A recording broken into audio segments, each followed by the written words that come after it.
Welcome to the Game Changer 00100 show. I'm your host, Game Changer. And so, with this situation with Obsidian, some other chick whose name, actually, the only names I remember is Lapeef and Obsidian.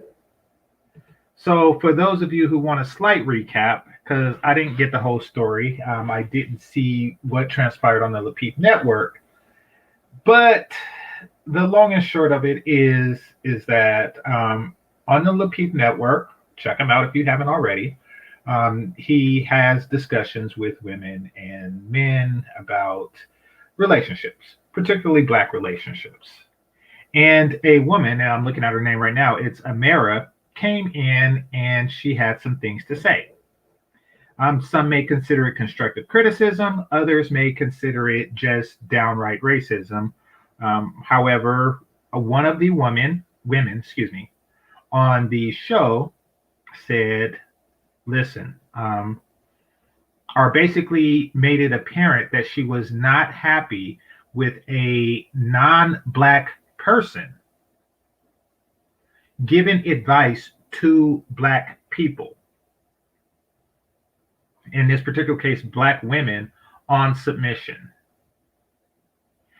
Now, once again, I didn't see what transpired on the Lapeef show. I did catch Obsidian's, and at least everything after the first 30 minutes, and his reaction to it, and he was basically on the side of the Black woman. He was saying that things like, y'all probably should not be so hard on them, and we don't really understand how it feels when how Black women feel about non-Black women. When it comes to, and he didn't say this, this is me kind of paraphrasing, but really filling in the blanks of what he was getting at. There is a irrational, in my opinion, insecurity that Black women have with other races of women. Hit the like button, please. Now, what do I mean by that? I think that the reaction that Black women have when, let's just say, for example, a Black man was to be with a non-Black woman, they tend to overreact with that. Someone were to notice a Black man were to notice the beauty of a non-Black woman, they tend to overreact to that. The level of nana envy,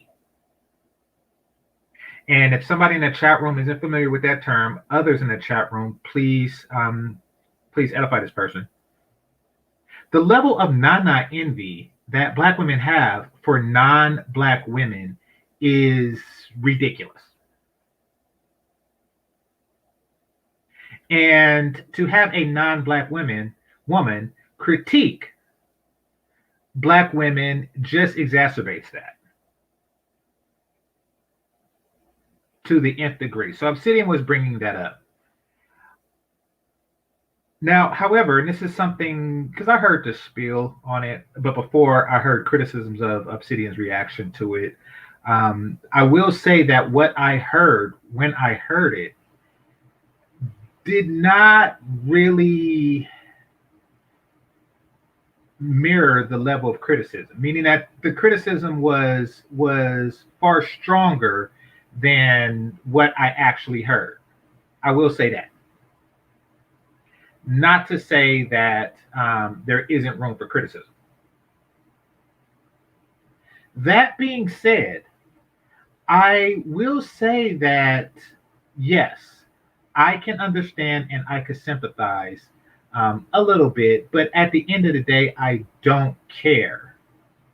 Because at this point, the way I feel about it, collectively speaking, and this is for Black women as a collective, is that y'all have been told by too many different sources.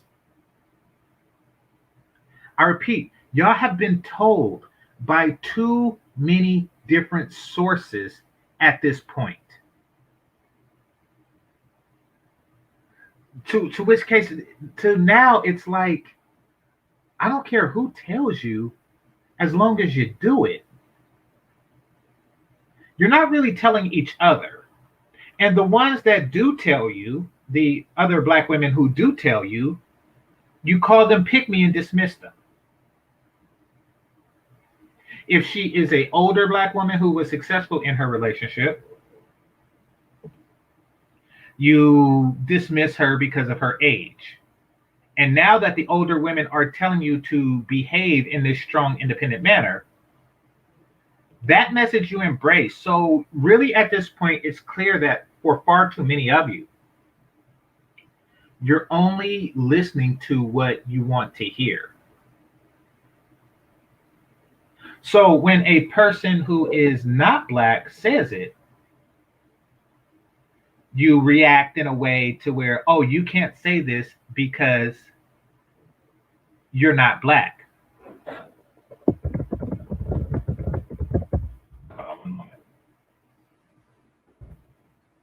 Which to me is ridiculous. That's just in many ways, and I don't know if that's what this that's her name, Courtney. I don't know if that's what this Courtney woman was doing, but that is what a woman who is avoiding the message would do.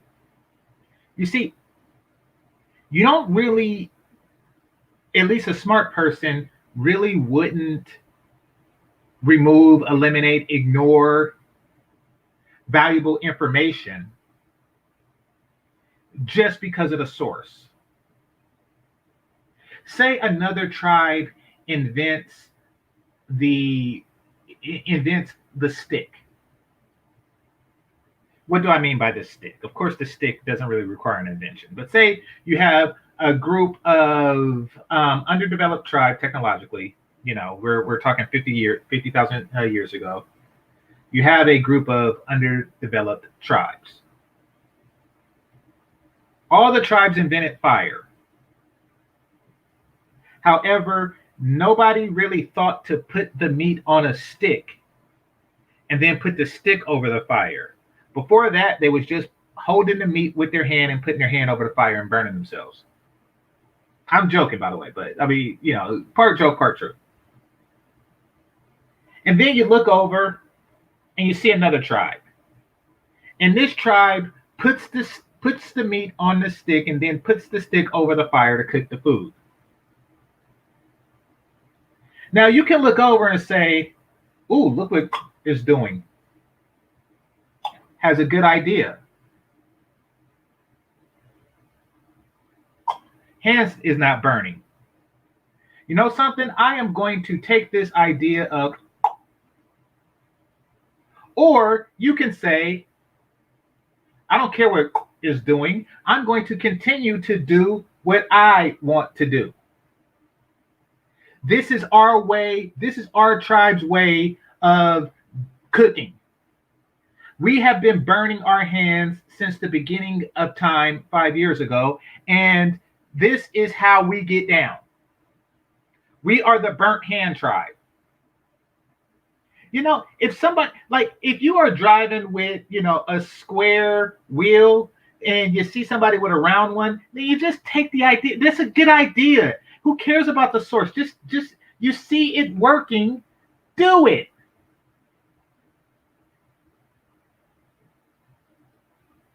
So that's the answer to the question of if you should take advice from other people. If we didn't do that, we wouldn't be using technology, you know, that whose ideas come from other cultures. You know, we wouldn't use anything. In fact, really, most developed countries, even in the past, even during antiquity, is an amalgamation of the ideas of many tribes. That's why culture tend to thrive, at least in the West, from the Mediterranean, because you know you had a group of tribes that developed individually, and then once the invention of the boat came along and these tribes started intermingling, they started exchanging ideas and, you know, maintained super tribes. So, you know, which we call empires or, you know, kingdoms or what have you. So that is just how it works. A collection of ideas is a good thing. So what I'm going to do now is I'm going to play, and this is for the first time for me. I only seen like 5 minutes of it. I'm going to see what this Amira chick is about. And because somebody sent me this video. I want to see, what the hubbub is about. Is she on some, race stuff? My nana is better than yours. Because sometimes when there's nana envy involved, there probably is provocation, meaning that someone is actually trying to provoke the other person.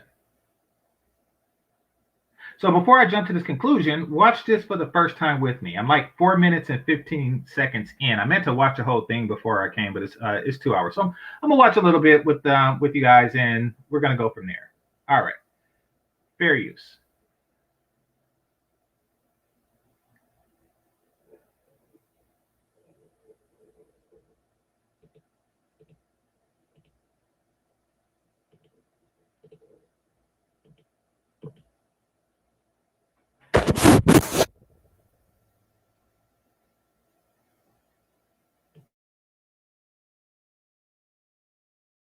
You hear the definition of submission, it doesn't have to do with relationships and women, how we treat men, but it usually has to do with, I hate to say it, it's more like master and worker type of relationship.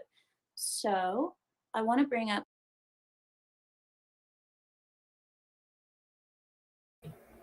Okay, right there, I like her way of thinking. Now, she is giving her tribe's history in the world, or even in this country, rather, versus our tribe's history in this world. She can more comfortably say terms like master. She has no problem identifying with her leader as her master. She can be more comfortable because she doesn't feel such a cringeworthy connection to their own history. So she could just say, oh, yeah, it's like a master worker relationship. She could say that to her mate, with no problem. We, on the other hand, have some reservation with that word, where we shouldn't. We really shouldn't.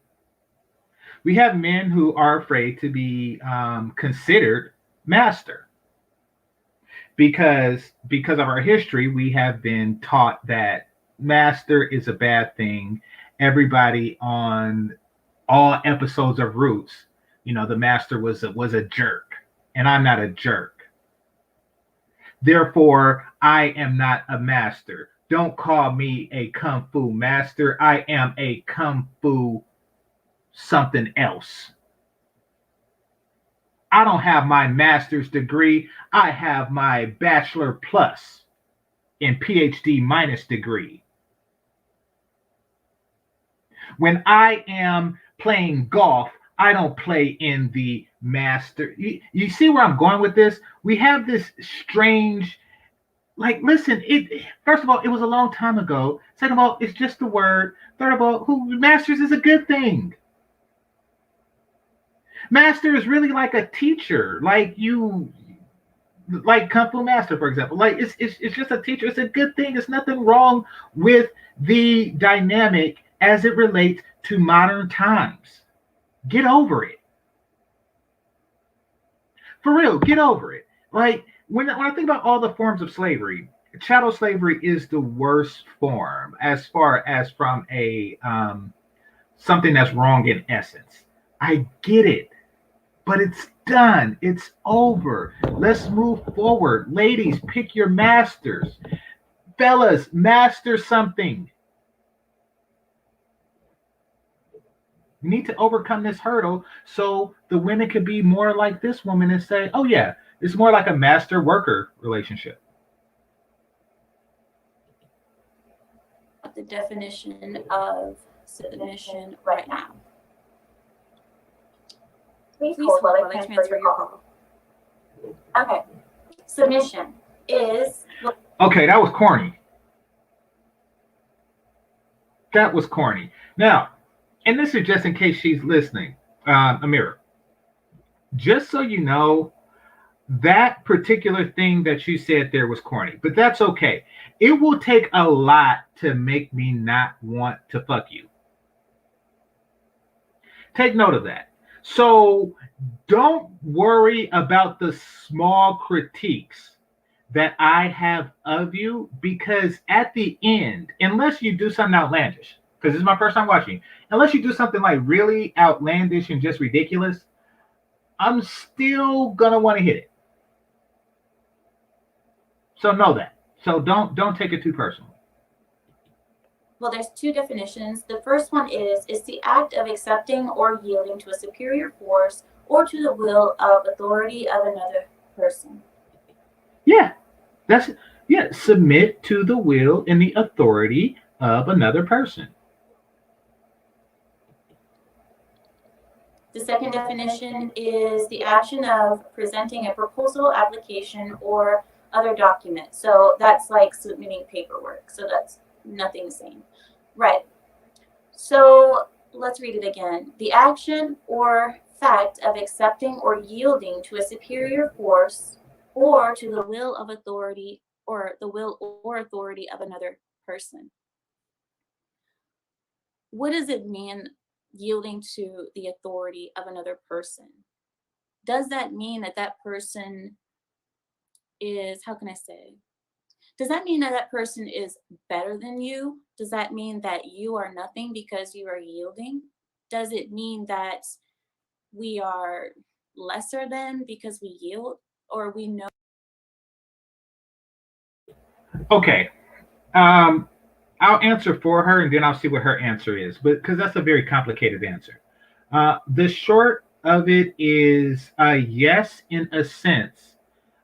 Yes, you are worse than that person. You are beneath that person, and you should embrace that. As all people, including those who later become masters themselves, should. If you want to grow as a person, you do so by yielding to a someone in the position that you want to be in. For and I use kung fu as an example. If you want to be a kung fu master, then you understand that your kung fu is weaker than those who are already masters. So you are lesser kung fuer than the person whose tutelage you are seeking. So embrace that, but also embrace the knowledge of you're doing this to become as this person. So in that particular sense, when you're being edified by somebody, yes, you are less than in the knowledge of the thing that they are teaching you. If I wanted to go out and learn Spanish, from a Spanish master, which I guess would be any Mexican, but if I wanted to learn that from them, then yes, I am beneath them in my understanding of the Spanish language. Does that mean that they are my superior or anything like? No, no, let's not take it too far and let's not get our egos involved. It means that they have knowledge that I want to gain access to. My lack of access makes me inferior to their abundance of access to it. Don't get your ego involved. And so yeah, in that sense, you are inferior and embrace your inferiority in that particular realm. Now, in another sense, if what you're doing is you are a necessary part of a process to which you can't have all leaders, somebody has to follow. That does not mean that you are inferior. That means that you understand that the overall goal is greater than your own personal ego. And that's why I can't stand Nagagas like Damon Dash. Like, I'm a boss. I'm a boss. I've always been a boss. I'm a boss. I'm a boss. Shut your stupid ass up.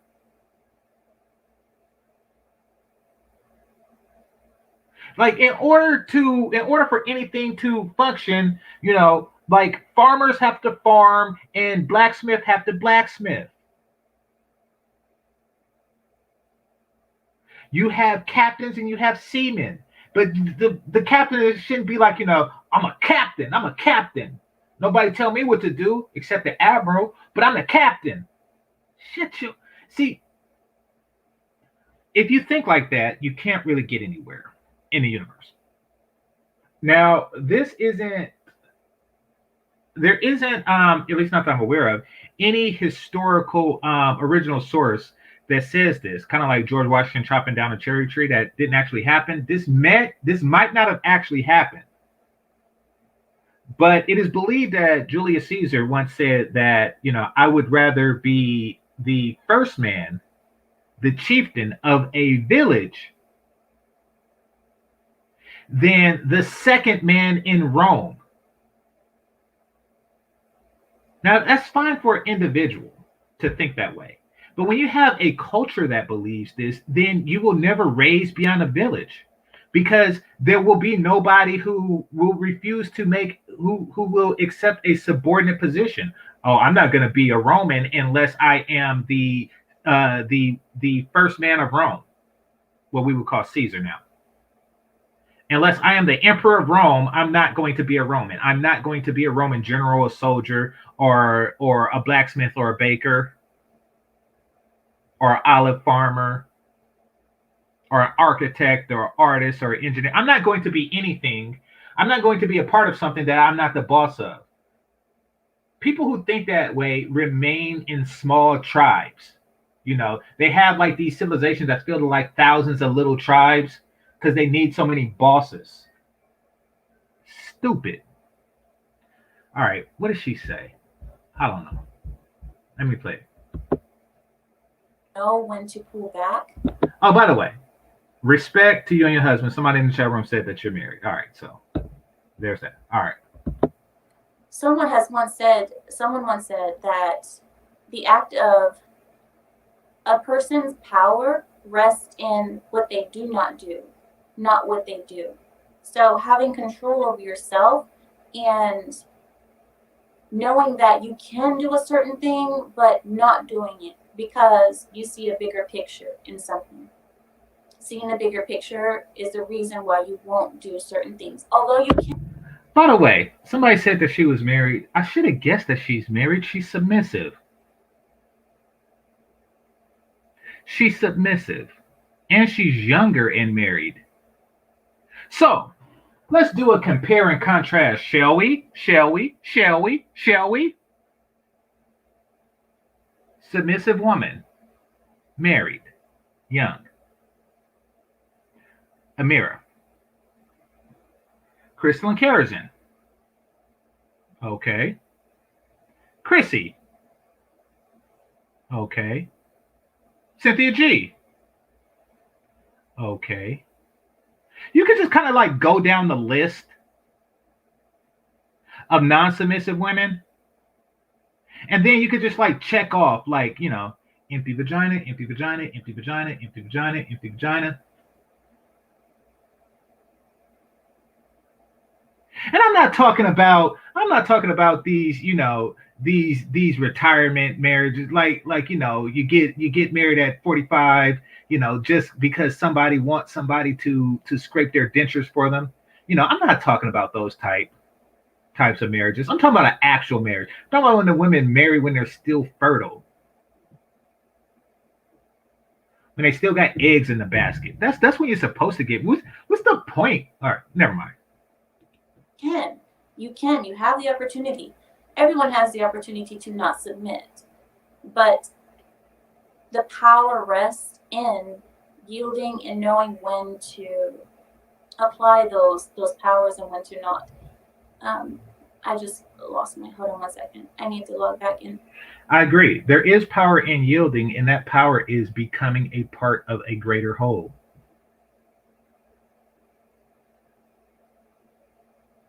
When a soldier yields to a captain or a lieutenant, or in modern military, let's just say sergeant or whatnot, the power is he's part of a larger force.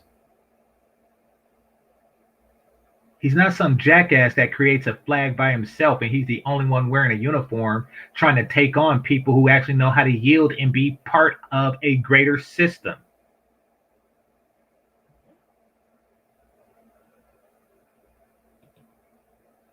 Into this. Hit the like button. 1 minute. Okay. So I want to give you guys a bit of a personal example, if you don't mind. In my life, I want to tell you what has happened in my life that it is a bit personal, but I think that we're mature enough to understand this. So I want you guys to hear this story with open ears and open mind and understand that I'm not in any trouble and I'm not in some kind of situation where it's, you know, bad for me or something. I'm going to give you a personal story. Okay. When me and my husband first married, Okay. you have to understand I was very young. I was 23 years old. I mean, it's young in American terms, but... Yeah, I was about to say that. Only Americans think that 23 is young to get married. We're stupid like that. Like in other cultures, 13 is young to get married. 23 is not actually, and this is not like a permanent American thing like coffee. Like this is something that's new. Because if you ask my grandparents, they would say that's old to get married. I think grandma was like on child number 3 by then.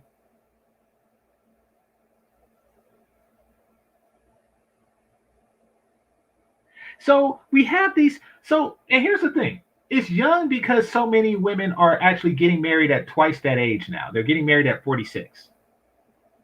So, but don't call. Oh, damn it. When you hear that sound, that means the fish tank. All right. That means the fish tank filter clogged. Hold on.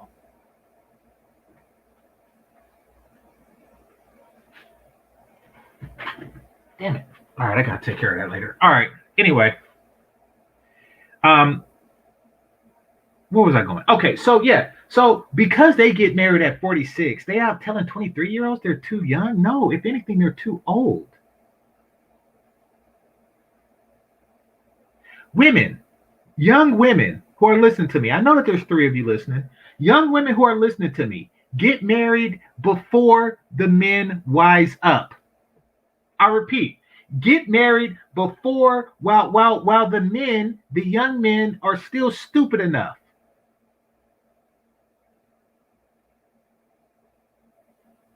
Marry a man when he's young, dumb, and full of enthusiasm. That is when you marry a guy.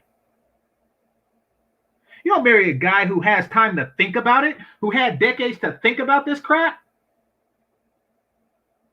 You don't want a guy to say, only have sex with one person, and if it don't work out, give her half everything. No, that's not when you marry.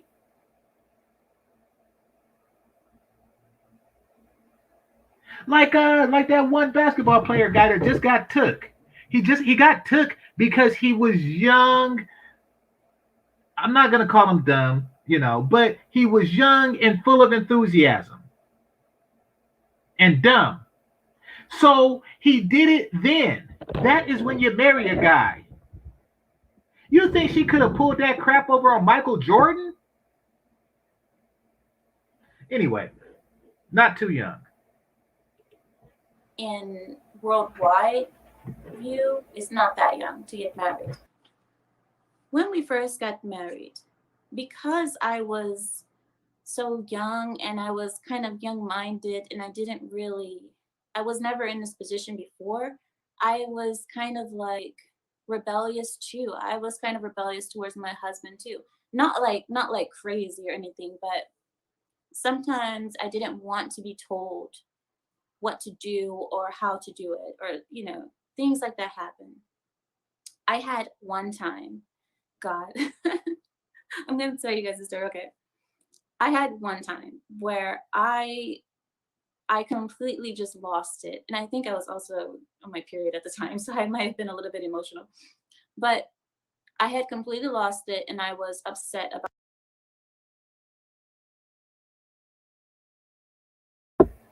Hey, ladies, we don't ever want to hear that crap. Ever. Like, there's always a polite, more ladylike the way. We never want to hear you say period.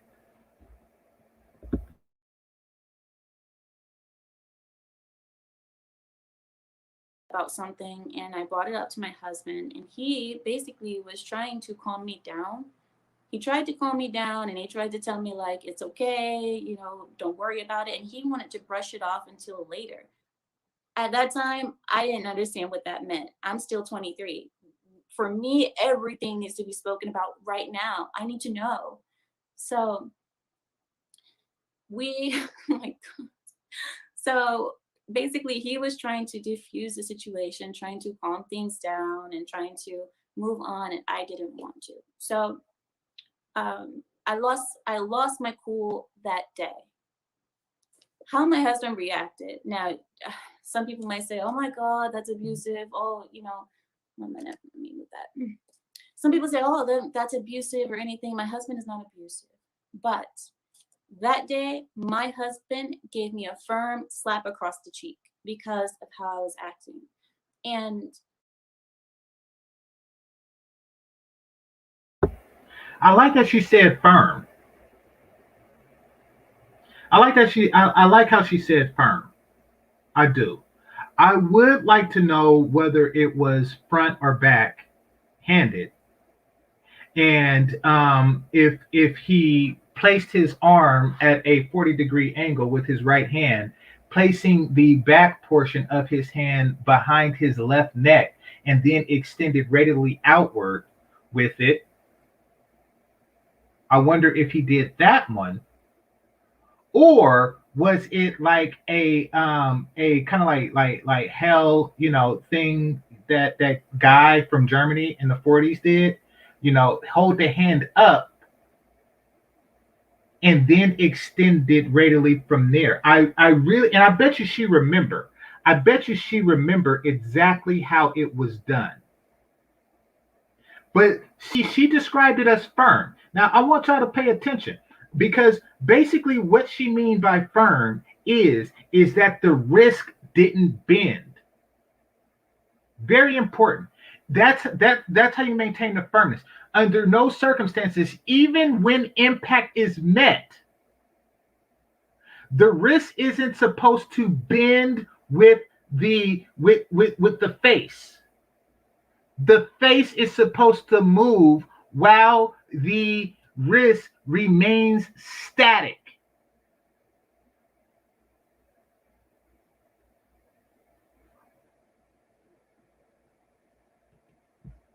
just to check my behavior. Was, you know, some people will say, "Oh, that's not right. He's abusive. Oh my God, no, no." And those people aren't married.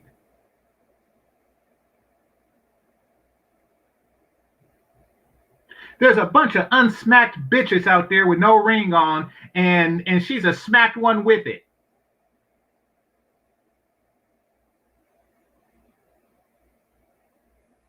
Ladies, let me ask you. Let me ask you, ladies. Would you rather be a smacked woman with a ring or an unsmacked woman without one?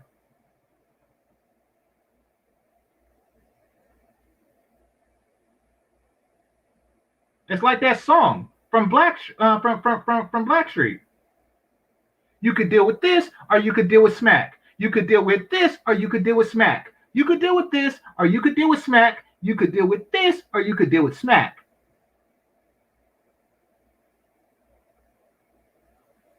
Now, those are not the only two options in life. Don't get me wrong. You can have a ring by a unsmacked person and never being smacked. But she understands. Now, and this is another thing. So far, how far are we in? We're not even 10 minutes yet. I don't see a reason for a person to go off on this chick. Look at she's being polite and sweet and honest. And honest, she's being honest about her own ass whooping or face smacking. So if I'm to understand the entirety of the story, she was talking like this and behaving like this. She wasn't on some my nana is better than yours, my nana's better than yours. She wasn't on there saying that.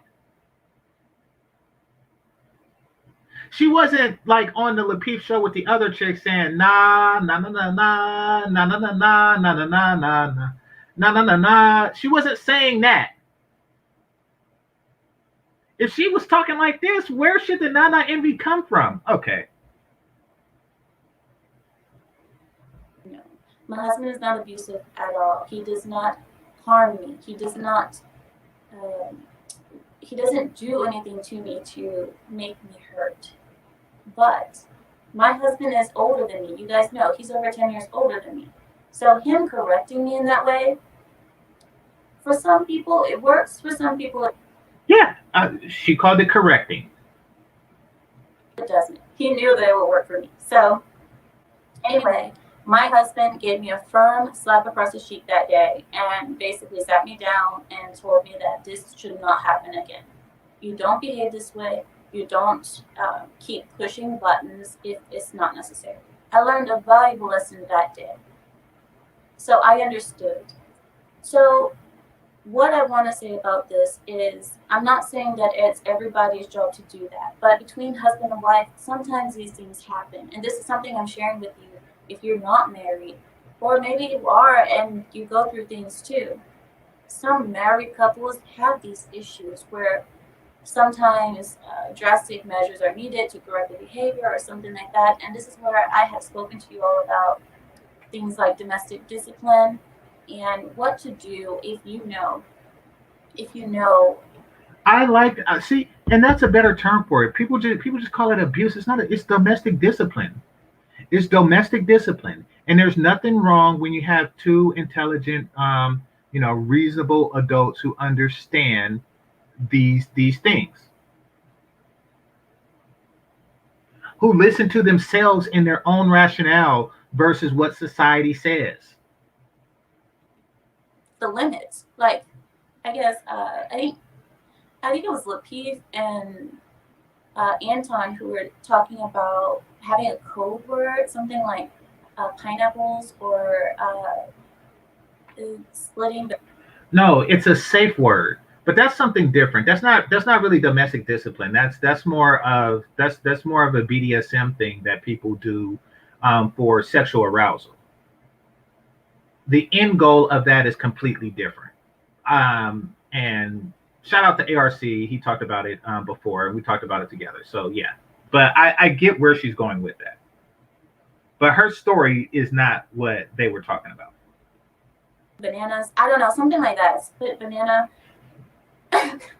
Having a code word to say, stop, you're getting out of hand, you're getting out of order, this needs to come to an end.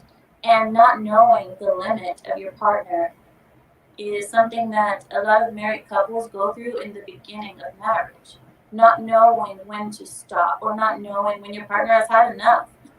So that's one thing that I had to learn early on in my marriage. Okay, I see what she's saying. So no, it does make more sense now. She's basically saying, in place of a safe word, she got a smack. So she knew she took it a bridge too far. Like this, I took this behavior way too far. And instead of her saying pineapple, I received an open-handed smack in the face. Hopefully, she wasn't wearing glasses at the time. And like I said, I learned a valuable lesson that day. So my thing is this: why did it come to that? Why did it have to come to that? Good question. I want to ask you all this question. What do you think submission looks like in an argument? If you're having an argument with your partner, submission don't look like nothing in an argument. If she's arguing, she's not submitting.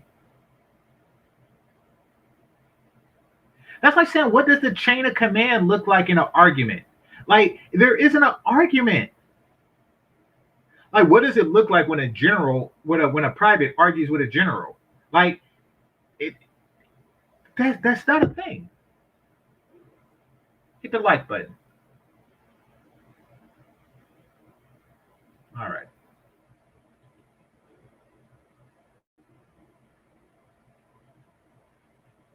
You guys are going back and forth. Maybe you're feeling like, I need you to hear me. I don't feel like you're hearing me. What do you do? How can you avoid having to get to that point where you have to say the word pineapple or you have to say banana split? How do you avoid getting there? Because that's something, like I said, I had to learn later with me and my husband. I learned that after. I learned, okay, here's the point where I need to submit. I need to stop now because it's too much. I would say. See, so she doesn't know it, but what she was doing was, and she's using her cycle as an excuse.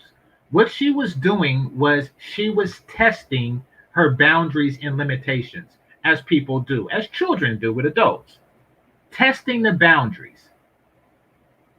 And he made it clear that this is a hard line. This is a boundary. If you cross this line, it will be met with the front and or. And what I mean when I say and or, there is a double that begins with the back, and then from the momentum that was given, the remaining inertia from the back, it refocuses and goes back to the front.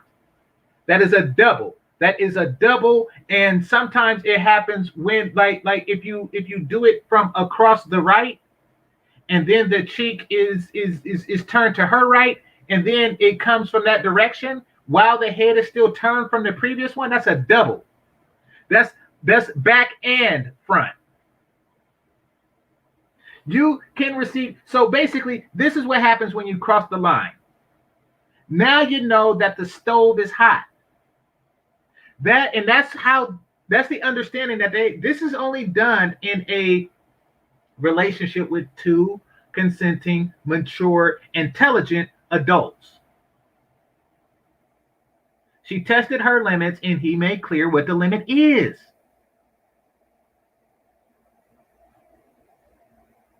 I like this chick so far. See, I began this neutral on her and the Courtney chick. But yes, after examination, I see where she's coming from, and I side with her more so. When you're in an argument and you are having this situation where maybe as women, we always feel like we're not heard. That's why a lot of women tend to talk overly too much, because it's like, I don't feel like you're hearing me. And I think that you need to hear everything that I'm thinking about so you can fully understand why I am this way. Men don't tend to think like us. They don't argue like us. And expecting men to argue like us and understand where we're coming from is absurd. They're not going to get it. In fact, they're going to get irritated, and they're going to want to just either get out of the room or completely just. Now, it's funny how she mentioned that. She understands that men aren't really supposed to think like women. Because in our community, we feel that men should think like women through a process we call game. And the more you think like a woman, the more game you have. And the more adept you are to acquiesce into their desire. But she understands because she has a different definition of masculinity, far different. Diffuse the situation, and if they can't find a way, well then I don't know what other men might do, but it happens. So my way of submitting now, if I were to thank you guys, if I were to get into that mode where I'm feeling like I need to say this to my husband, I need him to hear me out or something, One thing I will not do, and this is part of me submitting, and understanding that my husband has the full reins of our marriage, of our relationship, of everything. I like this chick. I like this chick. I've said it before and I say it again. You're his property and he owns you. Exactly. I wish more women would embrace that. So when she tries to embrace her wisdom, her ancient Lebanese secrets to another culture who desperately needs it, desperately needs such wisdom, she gets pushed back. She gets virtual slapped. Oh, no, no, no. Y'all need hear this. Y'all need hear this. Shout out to Danica Marie. She and her need to get together and make another book.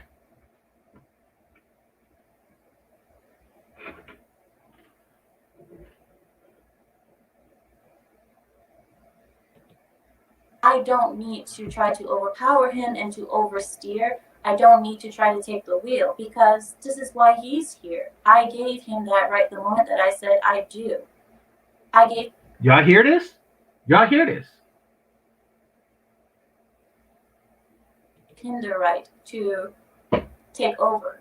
So when it comes to that now, if I'm in that situation, let's say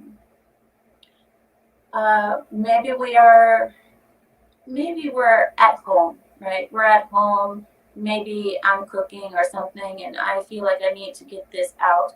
I would just have to stop. Honestly, just stop. And I know it's so hard, especially for women, because when we stop, I don't know if men feel this, but a woman, when she has this thing that she needs to get out, and if you tell her to stop, it infuriates us. Like, inside your heart starts pounding harder, because you're like, you're not understanding, and I don't want to be seen this way because you're not letting me defend myself. It's so difficult to stop. But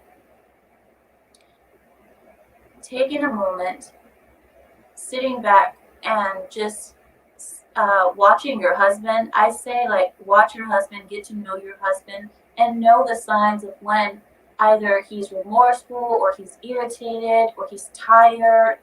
Talking in certain moments that are not, they're just not good moments. Everybody knows this. This is like what Psychology 101.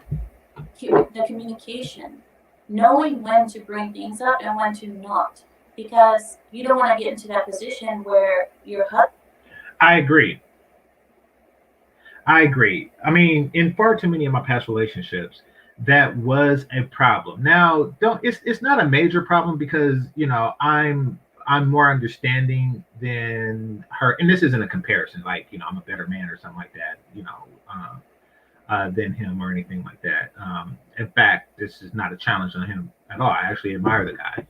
But this is me because I grew up in this culture. I have become more attuned to this to where when I meet that type of behavior, I have a lot more patience because I have to because it's everywhere.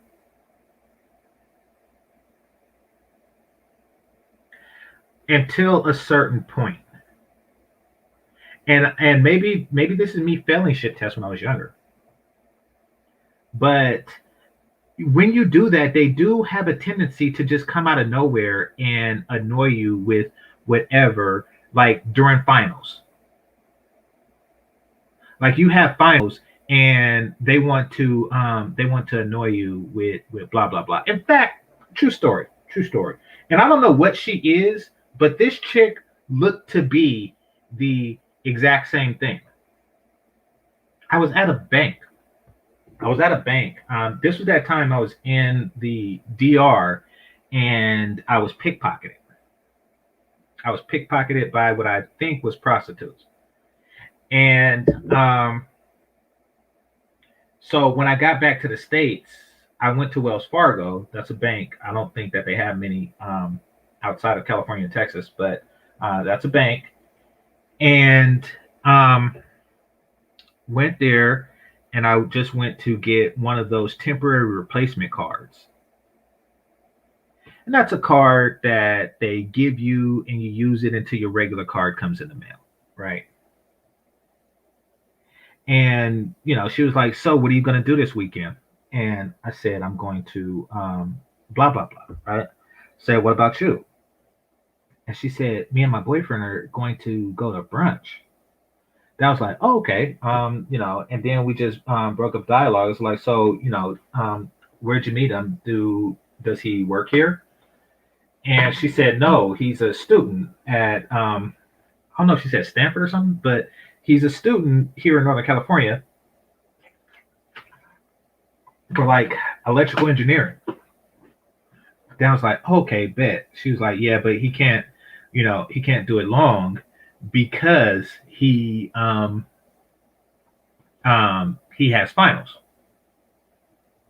And I said, well, you want to know what you can do to earn them extra points, right? First of all, brunch is bullshit.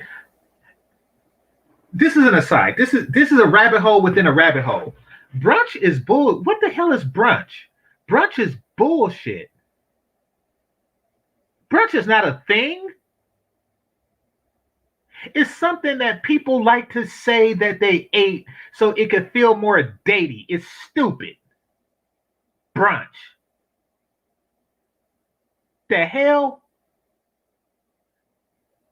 I get pissed off when I hear stuff.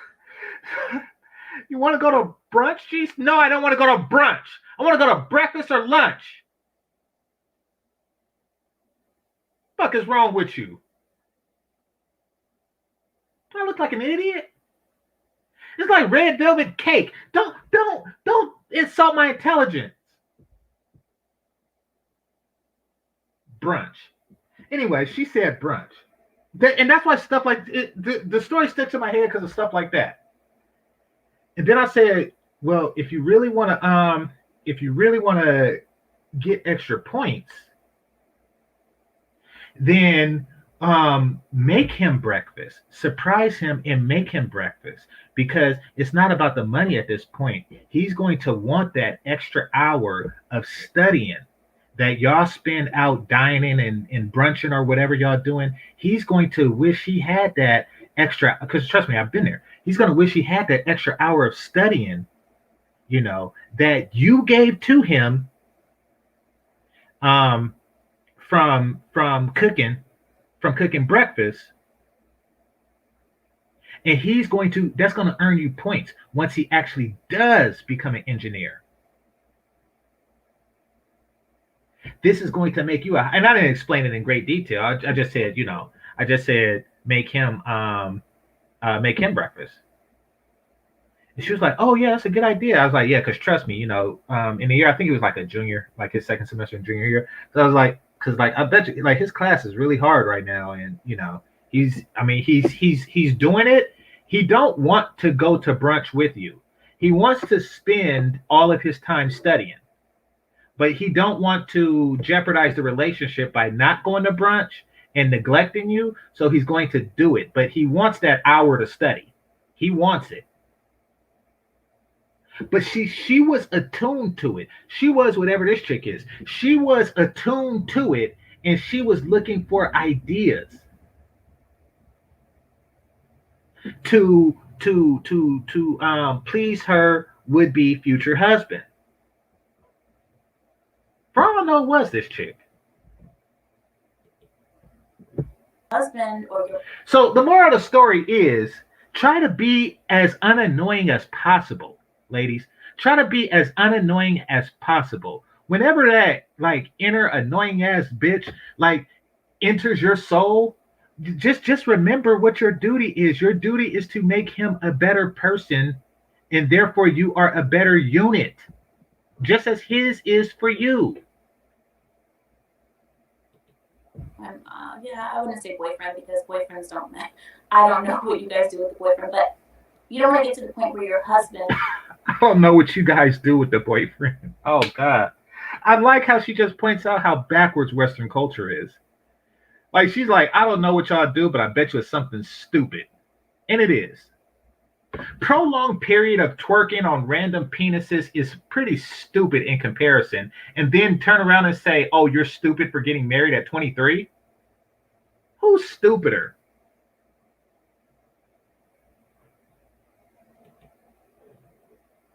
And is put in a position where it's this or that. It's either I'm talking to her or I'm angry or gonna act irrational, or I'm gonna leave. I'm gonna get out of here. You don't want to put him in that position. You want to submit so that he always feels like he's got it, he's in control, and then be soft. I'm saying be softer. The tone of voice that we're speaking in, even how quickly or how slowly we're speaking, because women, I like her. I like her. And see, she's talking to other women. I don't even know it. See, we as men, me as men, don't even know what we like until we get it. Like, like we could hear a soft tone. Shout out to Sweet Melody Speaks. She has a soft tone. So we could hear a soft tone and not even and we just sit there like confused. Like it's something about this chick that's really turning me on other than her looks. I don't know what it is, but it's just something about and we just be confused.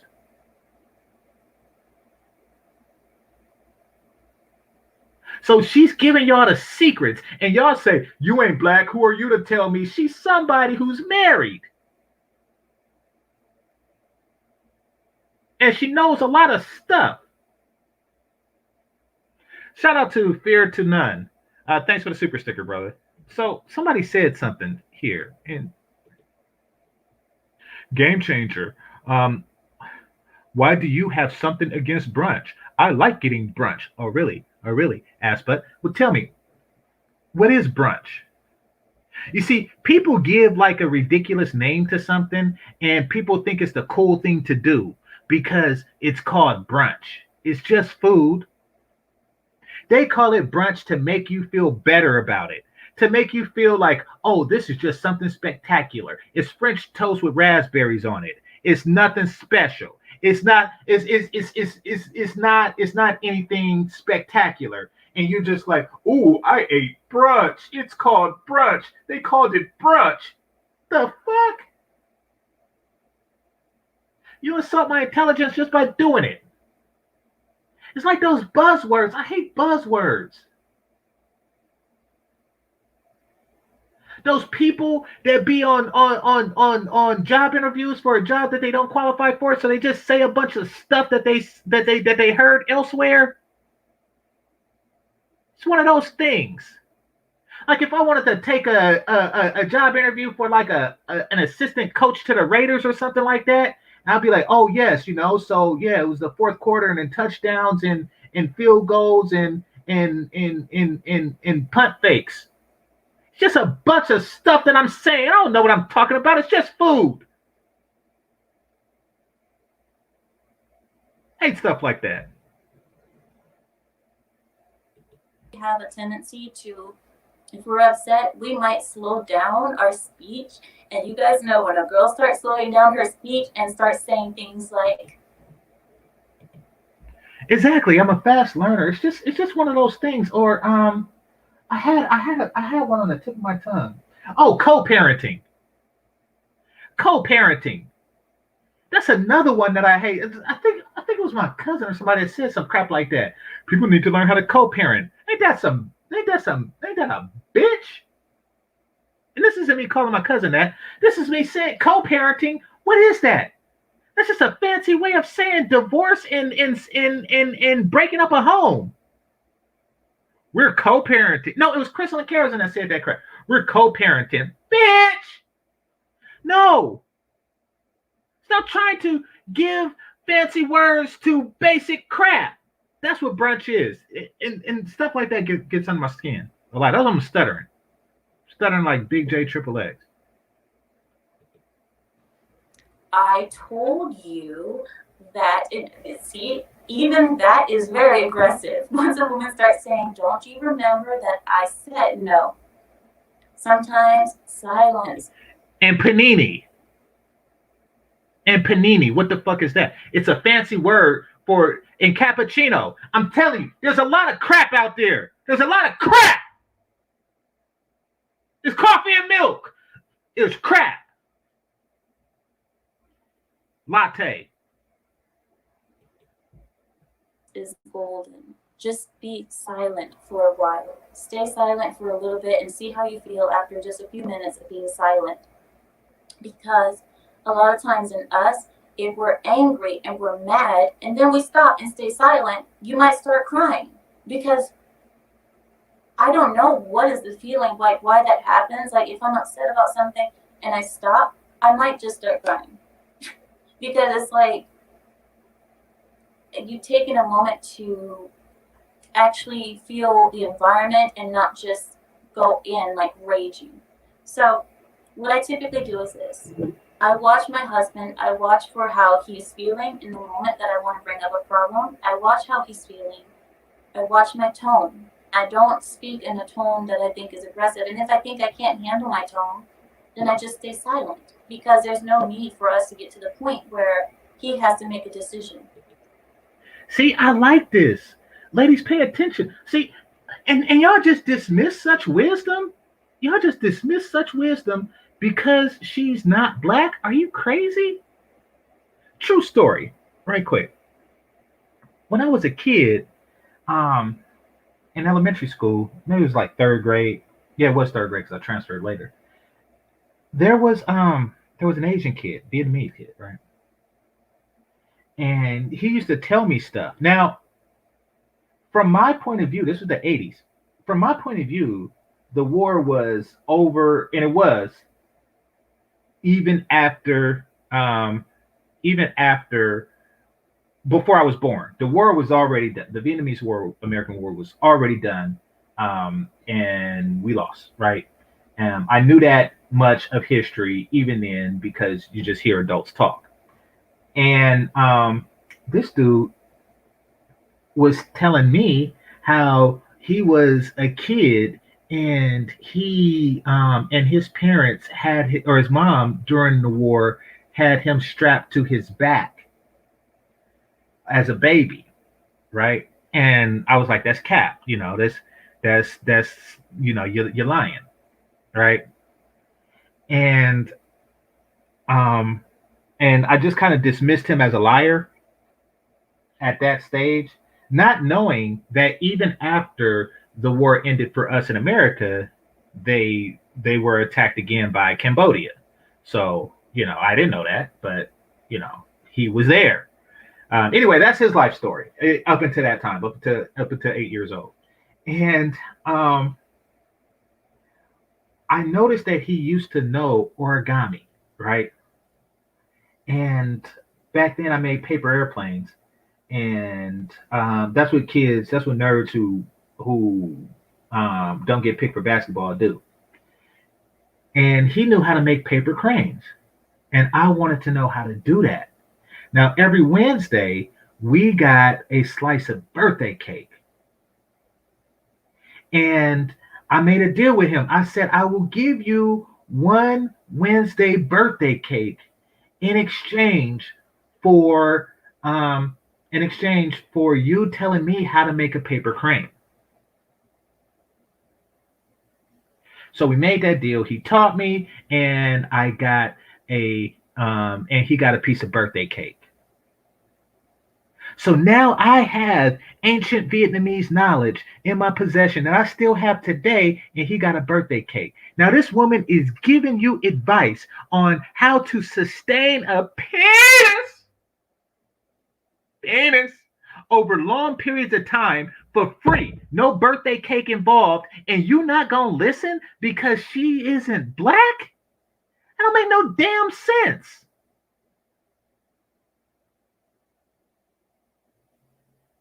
She not asking for no birthday cake or nothing. She is giving you this knowledge free, and it's knowledge that you need a lot more than I needed to know how to make a crane. Get out of here. Learn stuff. That's what other cultures is for. Other cultures has been put on this earth to give me knowledge in cool stuff. Samurai, ninja, anime, King Kong. Okay, these are all the same country. But y'all get my point. There's cool stuff. Learn it.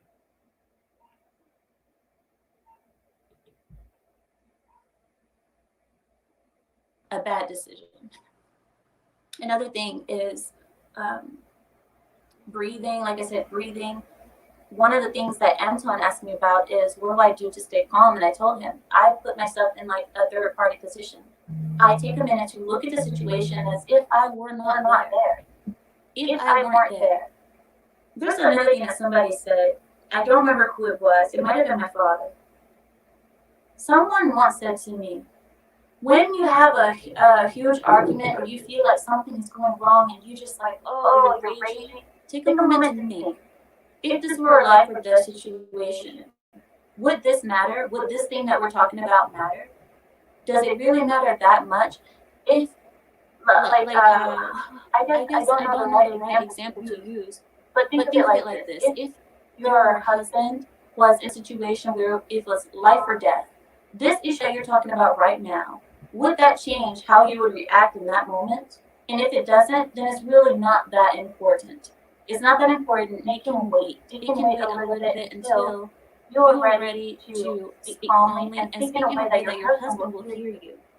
Men, some men, not many, not that I know of, but some men do react well when the woman stands up for herself a little bit better, and some men, you can't do that with. Some men will completely reject whatever you're saying once a woman starts talking in a masculine tone, because they're going to say, I'm not going to speak to this woman. See, I agree. What she's doing is she's breaking down male psychology, male psychological things that we don't know ourselves, or that I don't know myself, you know? Because I don't know why I get defensive when somebody come at me with a tone like they want to whip my ass. Probably because they're coming at me in a tone like they want to whip my ass. And naturally, you know, you go into defense mode, or you go into, you know, I mean, when a chick sounds like I like you and I want you and we're gonna do this to eat, like, you know, of course you're gonna get defensive and you're gonna do it the hard way. I hope you are. I hope you don't do it the easy way. But of course you get defensive. So yes, listen to why am I okay? I'm gonna stop it. I'm gonna give this like 2 more minutes. I'm gonna open up the panel. But you know, listen to this. Like, don't listen to me. Like listen to her. So you're telling me that they were dismissing this chick's wisdom because of blah blah blah?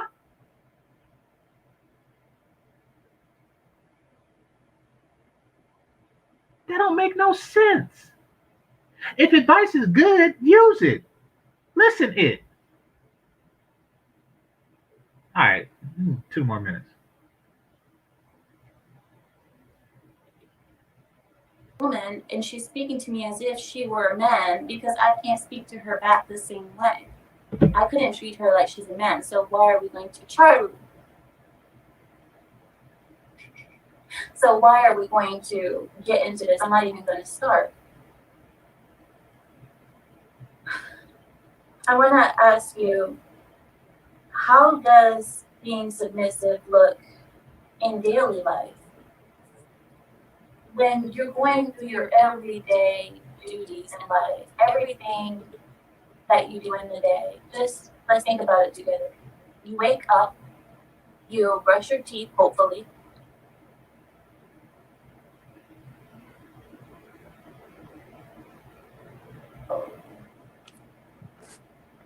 I think she went and brushed her teeth.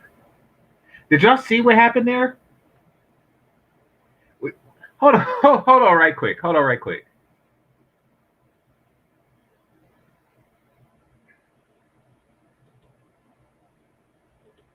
To this, I'm not even going to start.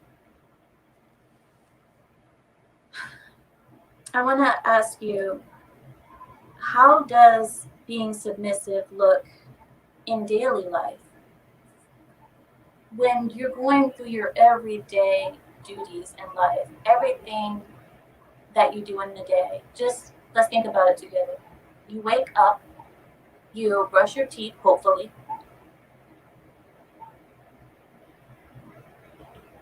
Yeah, she stopped the camera and went and brushed her teeth. Okay. Sorry guys, sorry, I was getting a phone call. Hopefully you brush your teeth, you get up and you get ready for work, you wash your face, you see your husband or wife, you guys hopefully kiss and say goodbye during the day. And during the rest of the day, you most likely don't have to interact with your husband until he gets home from work. Most of the time. Not like me. I actually work for my husband, so I see him all day. Oh, there you go. So she's doing the whole Queen Q thing. Most people, however, you don't see that person until they come home later on that night. When you are a submissive wife, you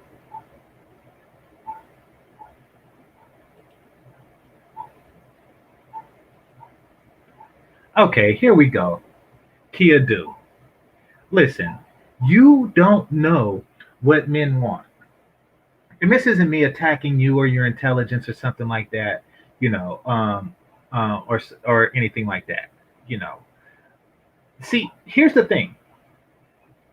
Men, for the most part, aren't going to be honest with you about what they want, provided that they want to fuck you.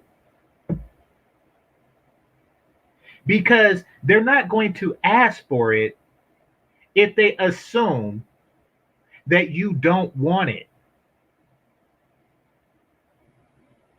So if you go to a guy, be like, yeah, so a lot of these guys talk about they want a submissive woman, and he'll probably say, I don't want a submissive woman because he thinks that that's what he wants you to hear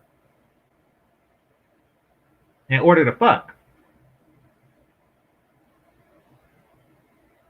See, sample populations it don't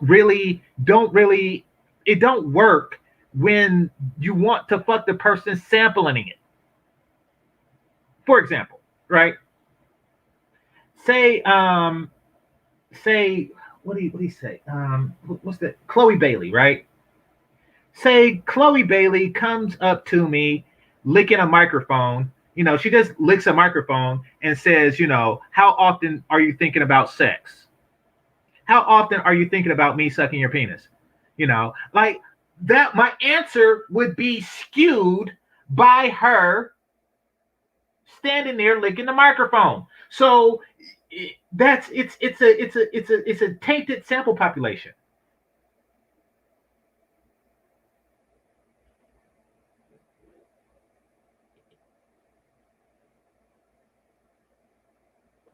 One minute, guys. I'm sorry. I need to just tell my husband that I'm on live stream. 1 minute.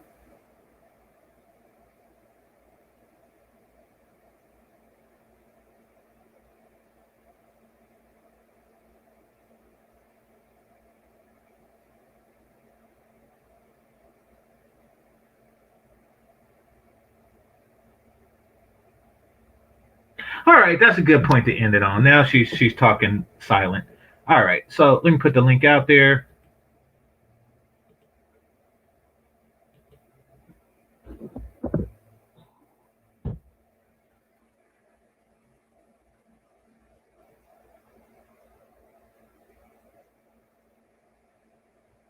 All right, let's see. This is the last comment I read. Let's see. Some guys don't want, yeah, some guys, but the plurality of men. But think about what you want. If you want to be if you want to be with a dominant guy, then you have to be the submissive one. And stay away from those guys who are pretending to be dominant because most guys want a secure sexual source. And they will do that in order to, they'll use dom game in order to attempt to seduce. But they don't want the responsibilities that come with power, nor do they understand it. All right, let's see.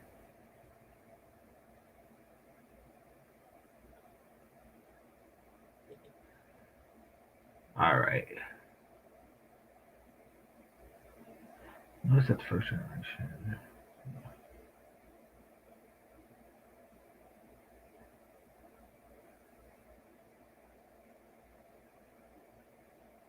Yeah, I noticed that. It's typically about the third generation that it dies off. But I do notice that.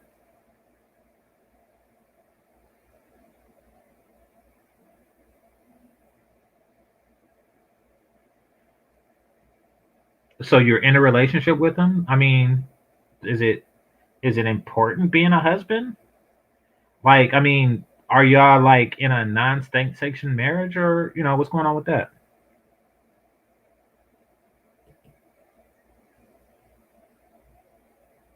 All right.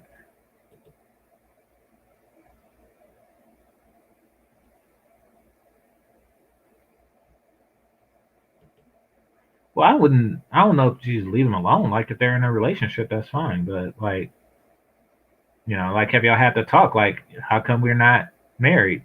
Would be the question of the day.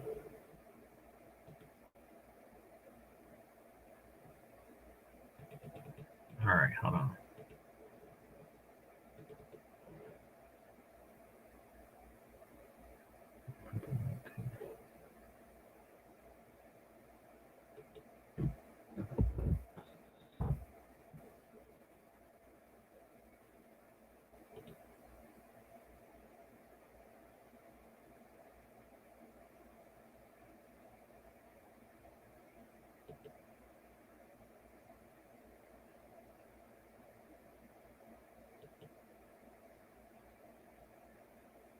Little Ford Crimson Cure calls in. Okay. Maybe I'll cover that in a part 2, or maybe I'll go over it now. It doesn't seem like.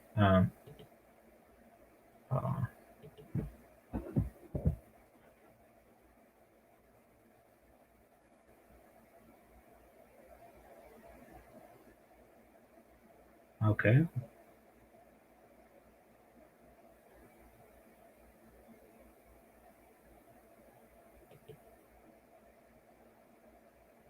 So, all right. What do you want from the guy? I'm curious. What do you want from the guy that you aren't receiving now?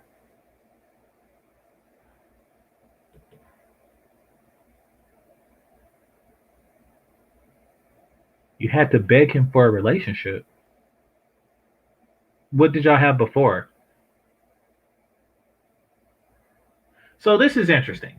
You just walked up to a guy and said, may I please have a relationship? Because submitting to a guy is so you don't have to beg. You offer him your submission. It's not really begging involved. Now, if there isn't an otherwise reason why he wouldn't accept it, then he would just accept it. You shouldn't have to ask for it. It's something that he receives, and he just has. You're basically begging to give him a sandwich. I mean, it makes sense if he's in a relationship, and he wanted to consider taking you on as a second or third. Then it's like, okay, he already has a sandwich. Therefore, you have less to offer him in that regard. So you're more of a liability. See, all right, here's the thing. If you are an asset and you have assets other than your asset, then why beg? Why beg? You are the asset. That's like begging somebody to take my car. Or better yet, that's like begging somebody to take my house that is freely given. It's saying, please take this house. You want to know why a person does that? Because it requires a lot of maintenance. It's because the maintenance on the house is less, is more trouble than the actual value of the house. That's what you're saying. Now, so you ask yourself, kiddo, if you are an asset other than your assets, because see, that doesn't sustain a relationship. That doesn't sustain a relationship. That just gets you in the door. If you have assets other than your assets, and you are not a liability, then you shouldn't have to ask him for it. He should recognize your assets.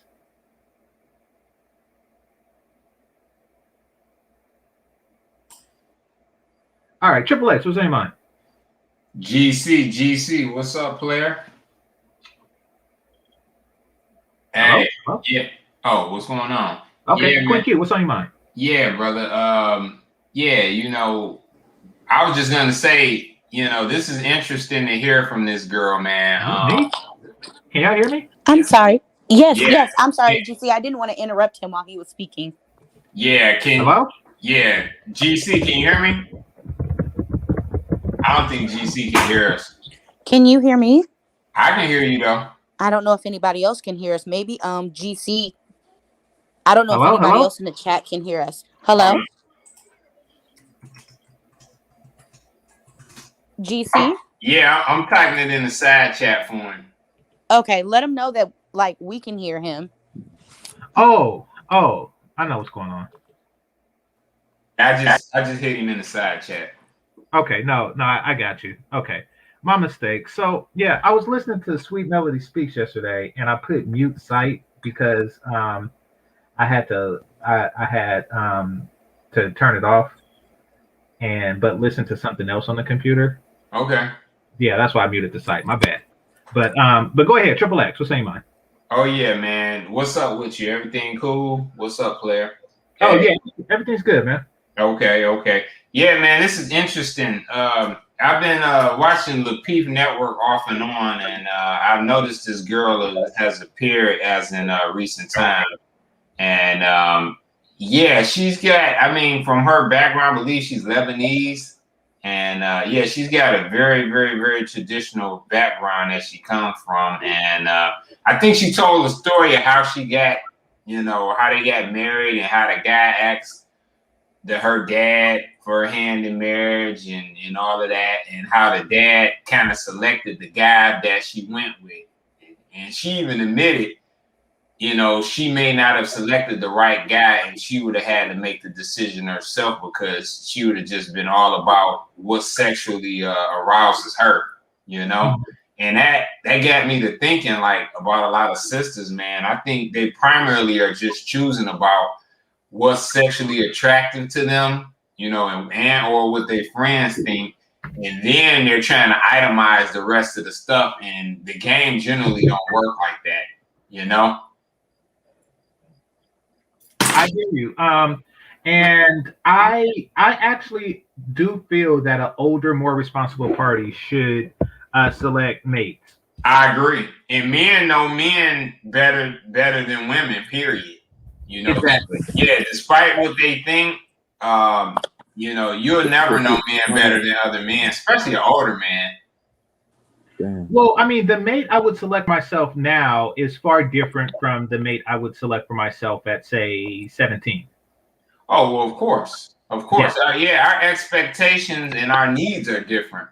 Mm-hmm. Yeah, so that goes without saying. Yeah, so it is better for an older party to do that. Now, somebody in the chat room was saying that he bought her. Listen, don't be ignorant. Don't look at it like we look at it. Okay, just embrace this understanding. Americans have the worst mating culture ever that has ever existed in the history of what is that? That has ever existed in the history of forever. We are in no position to judge anybody on how they get down.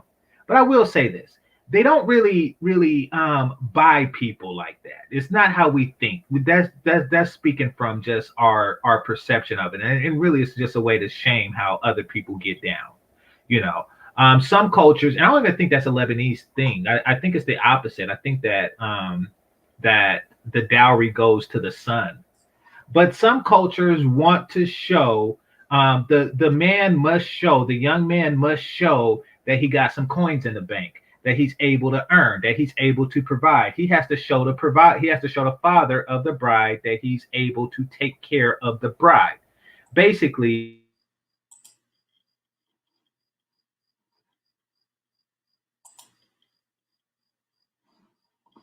GC?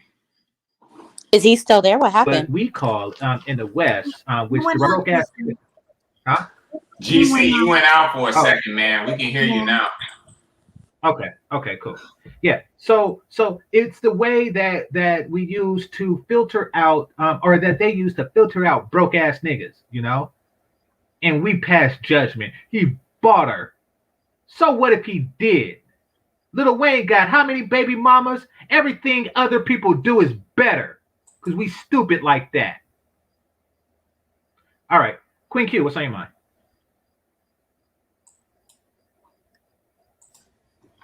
Q, you there? You muted. I think she muted. I can't hear her. Okay. All right. Well, Melody, what's on your mind? Well, I absolutely adore Amira. I fell in love with her talking points when I first heard her because no American Black women actually think like that. How she thinks. And we just need more women like her to talk, to speak out, so women can hear her, because it's not a lot of women who talk like that. Besides, Chantel and Danica and me. I mean, so the more the better. But as far as them saying that he bought her, yeah, literally he did buy her, but it's their culture, so it's not what they think it is. Wait, I'm confused because I listened to her story on like the Lapeef. I don't know if she went more in detail of it on a different video, but it didn't sound like her husband bought her.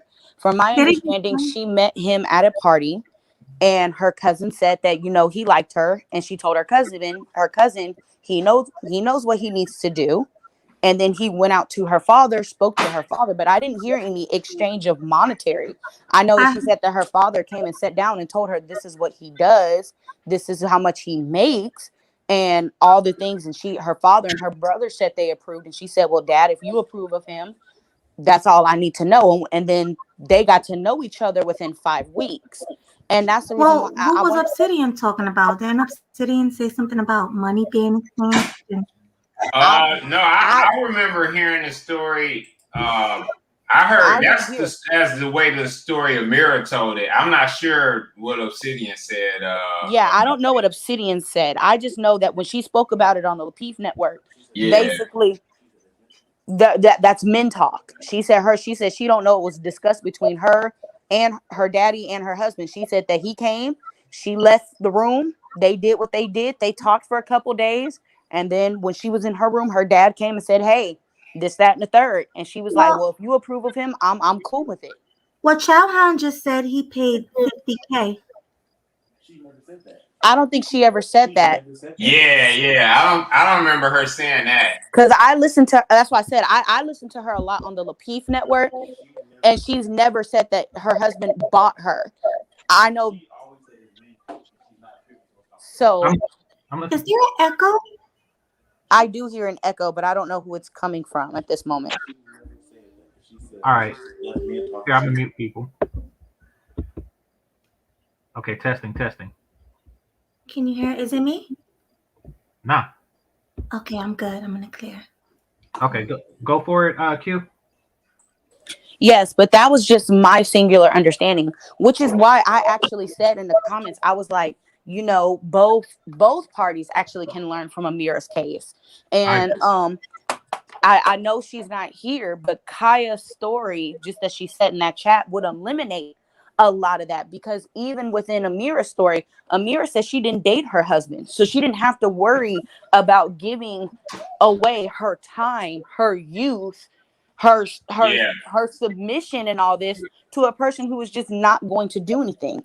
She said she got to know her husband within they got married within 5 weeks of her daddy saying, do you want to marry this man? They got quick, straight, and to the point. Yeah. That's facts. And as for Kaya, regardless of what that situation was, I can all but 100% guarantee I'd be willing to put down $1,000 right now. No legitimate man of any value vetted that guy she was dating. Because had she wouldn't have dealt with that situation that she dealt with, and she would at the worst she would have got in and out within a year or two. So I didn't read the whole situation because I was trying to do multiple things. So Kaya, she was with a guy for 7 years and he's not marrying her, right? Right. From my understanding, they broke up today. She said that basically they were, that's why I said if she wanted to talk, she could talk, but from my understanding, she found out today because being, as I said, it's like one of those type of hard mixed feelings for a woman, because it's like dating there is the potential for this happening when dating, which is why I said in the comment section, I didn't date anybody more than 2 years. I knew I wanted marriage. I wasn't going to waste my time. I wasn't going to waste 7 years of my youth for nothing. Because you will have some people, like, let's be honest, you do have some people who say, oh, I just want to fill you out. It takes time for us to get to know each other, and that time could stretch out to 10 years. Well, it's an impossible scenario, because on one hand, the man would be gambling his money with marriage. Men gamble their money with marriage, and women gamble their youth and fertility with dating. Yep. So neither wants to do either. So we're at a stalemate. That's American mating culture. You got a lot on your background, but that's American. That's American dating, mating, and relating culture, which is why it's dysfunctional. That's why I'm so critical when people say stuff, about other cultures that is more functional than ours. What she has with her husband, slap included, is more functional than the rank and file American relationships or lack thereof. Yeah. Yes, I agree. And two, one of the things that I love though, and I think this is the part that I was talking about, that I said, like, me and my husband, we watched the Mirror, and when we were listening to her, I said the only problem I feel like that would come in with that dynamic here with Black people is that a lot of Black men and Black women want to marry for love. And in Amira's case, if you listen to her speak, she said she didn't love her husband when they first got married. Well, she said she learned to love him, and she said she's even admitted she's fallen out of love with her husband. But there are other foundations that make their marriage work because of their culture. Because of that, they know that they have a duty to this. That duty overrides exactly. love. See, exactly. I love that. Pun intended. But no, I love that because marriage there's more to marriage than love, and functionality is that. I got a feeling that a lot of marriages that we see, the people just don't love them, but it's more of a function for the children and grandchildren, and so people don't have to get together, and the kids don't have to pick who to go to for Thanksgiving and stuff like that. And that's why stuff like this whole, what's that bitch name? That bitch. Steph Curry. What's Steph Curry's mother name? Sonya. That's why stuff like that pissed me off, because she missed the point of marriage. Like what? So what if the white dude got a bigger dick? Like, you're missing the point. The point is that you made the family with the other guy, and you sustain the family. So yeah, I agree. GC, you forgetting one main thing though. Light skin is undefeated, so it can't take no L's, brother.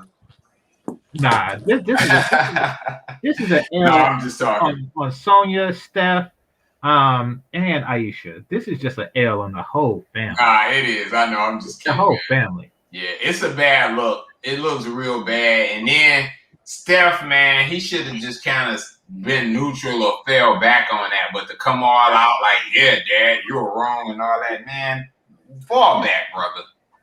Exactly. Because if it wouldn't have been for Dale, you might not even be in a position you in. And like that other light-skinned chick, LaToya Forever, who divorced Adam because he spends too much time on the kids and not enough time on her. Bitch! Stuff like that. Like, see, yeah, it's that we got the game messed up. And you're right, Queen Q. It's all about, love. And love is really how the other person makes you feel, which is a very selfish thing. You're basically saying that, the other person does not maintain a perpetual state of happiness for me. Therefore, I'm going to end the relationship. Fuck them kids. That's what you're saying. I don't like that. I don't like that at all. Now, how old was she when she said she got married? I'm not exactly sure, but when she broke it down on the, do you know, Love? What did she say? What did you say? I think she said 23. Yeah, she was in her low 20s. Now, I do know this. This is what has come out on the show. So I do know that she is his second wife, and she admitted that her husband is significantly older. Not significantly. Let me not say significant. She said that she picked an older man because she, in her culture, they're used to picking up younger wives. So she said in order to avoid that, she picked an older man so that way she could be that younger wife that comes into where she doesn't have to worry about another younger woman coming into the picture, which is even though she does want a second wife. Even though she does not mind him having a second wife. So yeah, she did say that too. You're right, Queen. Yes. So, like I said, there's a lot of different things about her culture. I wish that the Lapeef Network would actually do a true one-on-one with her about it and ask like the questions we want to, the tough questions, because there's a lot of things that she says, like, don't get me wrong. And that's why I said, I put down in the chat, take the meat and potatoes and spit out the bones. And this is something that not just Black women, but Black men looking at their culture can learn from too. I'm all about that. Because I'm like, I say as a whole, we just need to observe other cultures, how they do their shit, take the best of the best, take the meat and the potatoes, and spit out the bones. I agree. Because like she did a show where she had men of other cultures on the Lapeef network. And I was asking questions because she was saying like they were talking about gender roles in the household. And some of the men were up there were like, I didn't cook, I didn't clean, I ain't touching their dish in the house, I ain't have to clean anything. You know what I mean? And listening, you're like, damn, that sounds amazing. But then I'm like, but how does that functionality work when you're an adult and you're single and you've never had to clean for yourself? Do you know how to clean and you just don't? Or do you live at home with your parents so that way your needs are still upkept? Because that's something that I found out was, yes, it sounds nice on paper. These men are like, I don't have to touch anything, I don't have to clean anything since I was born. But then you find out that these men are 35, 40, still living with their parents at home because they don't know those know how to do that until their wives come in. No, don't make fun. Don't make fun. There's nothing wrong with that. You see, that's what I'm saying. We need to. Okay, listen. He don't know how to wash dishes the way you don't know how to fight. You're not supposed to know. It's not his business. You see, I look at other cultures, like Indian dudes. They tell me, in their culture, the parents take care of the kids until the kids take care of the parents. Yes, and I have heard that too. Yeah. So listen to me good. So these guys who work with me and make relatively the same amount as me, but they don't have rent or mortgage or anything like that. So, and they haven't since they have, since 18, I've been paying that crap. So every dollar I spent on rent and mortgage is going in their pocket. And if they want to take that savings over the past 20 years or so, 20 plus years, and buy a 7-Eleven, they got the money to do that, and I don't. So we can't really talk about something that's working, because they have the 7-Eleven and I don't. Right. Well, that goes back to our culture, and that was something me and my husband talked about. That goes back to our culture, because one thing I've been telling my husband is, look, when we get our final home, like we're probably gonna buy a home. We're gonna buy multiple rentals, but when we get into our final home, I told my husband, I was like, hey, even if it's something where the kids aren't living in the house with us, we can invest in tiny homes, so that way when they're in college, they still have their independence, their space, but they're still living at home with us and not having to worry about bills and stuff like that. Yeah, if it works. But yeah, we've been too long on this. Young Geese, what's on your mind? All right. So I watched some of it. I'm gonna say this. Now it's gonna be like weird to some of y'all, but to me, I feel like every girl is a pick me for the right guy. Period. Nah. I know it's gonna sound weird. I know, but allow me to elaborate, because you have even members of the sisterhood that submitted their womb. You know what I'm talking about? Okay, this is what I'm saying. The title of the of this topic is like, what is it? Can Black women learn submission from Muslim women? To me, when I read that, I think, how can Black men learn dominance from Muslim men? You see what I'm saying? Because to me, I know that there are holes in how the Black woman conducts herself in the household, but at the same time, Black men do need to take note of this form of patriarchy. Does that make any sense to you? No, and here's why. No, well, here's why. I understand, but here's why it doesn't make sense. Because there's significantly more men seeking submissive women than there are women seeking dominant men. Cap, no, they're all, especially in the Black community. Excuse me, don't interrupt. So, well, you. Right, yeah. So that being the case, I would say that. Now, if what you're saying is true, and Black men aren't looking for submissive women, and Black women aren't looking to submit, then there would be more Black relationships. I didn't say that. I didn't say that black men aren't looking for submissive women. You said that black women aren't looking for like dominant men. That is No, false. How do you define dominance? I think Okay, GC cut out. Hold on. Okay, so what I just said was that black men, there are far more black men looking for submissive women than there are black women looking to submit. Now, if that's not true, then there would be far more black relationships. Well, see, that's the thing. And So, that's the thing. Black women. Before you continue to interrupt. So that being the case, the issue isn't with a man's willingness or know-how to dominate. It's not. You know, as she described, I guess every man knows how to slap a chick when she gets out of line. You know, you don't really need to look to another culture to do that. However, for the maturity and understanding of that, you know, where that's coming from, why it was done, and not to just go, you know, pop your lid because that happened, you know, that is something that's lacking on the opposite end. I'll let you respond, and then we'll go to the next. Yeah, so black women, in my estimation, they are looking for that is probably the most, because black men ain't got money like that, all right? So they're not gold digging, they're looking for just dominant men, period. And from my estimation, but for what I see is when you look at other cultures like this Lebanon woman, that there's guys that want to run over there from our culture, and all you want to do is benefit from another man's patriarchy instead of building your own.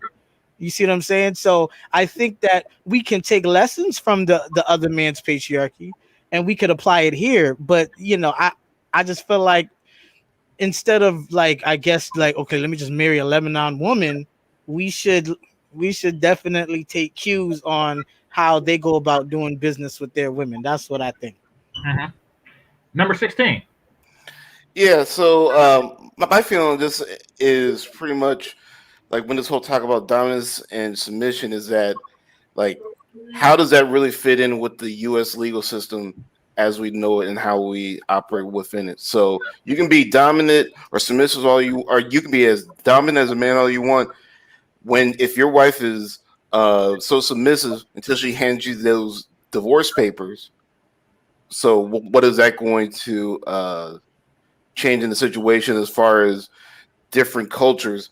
In terms of how they I guess have relationships and such, because you can get a submissive woman and then she's gonna be submissive to that point that you're getting served papers. It's like, hey, like what the hell's going on here?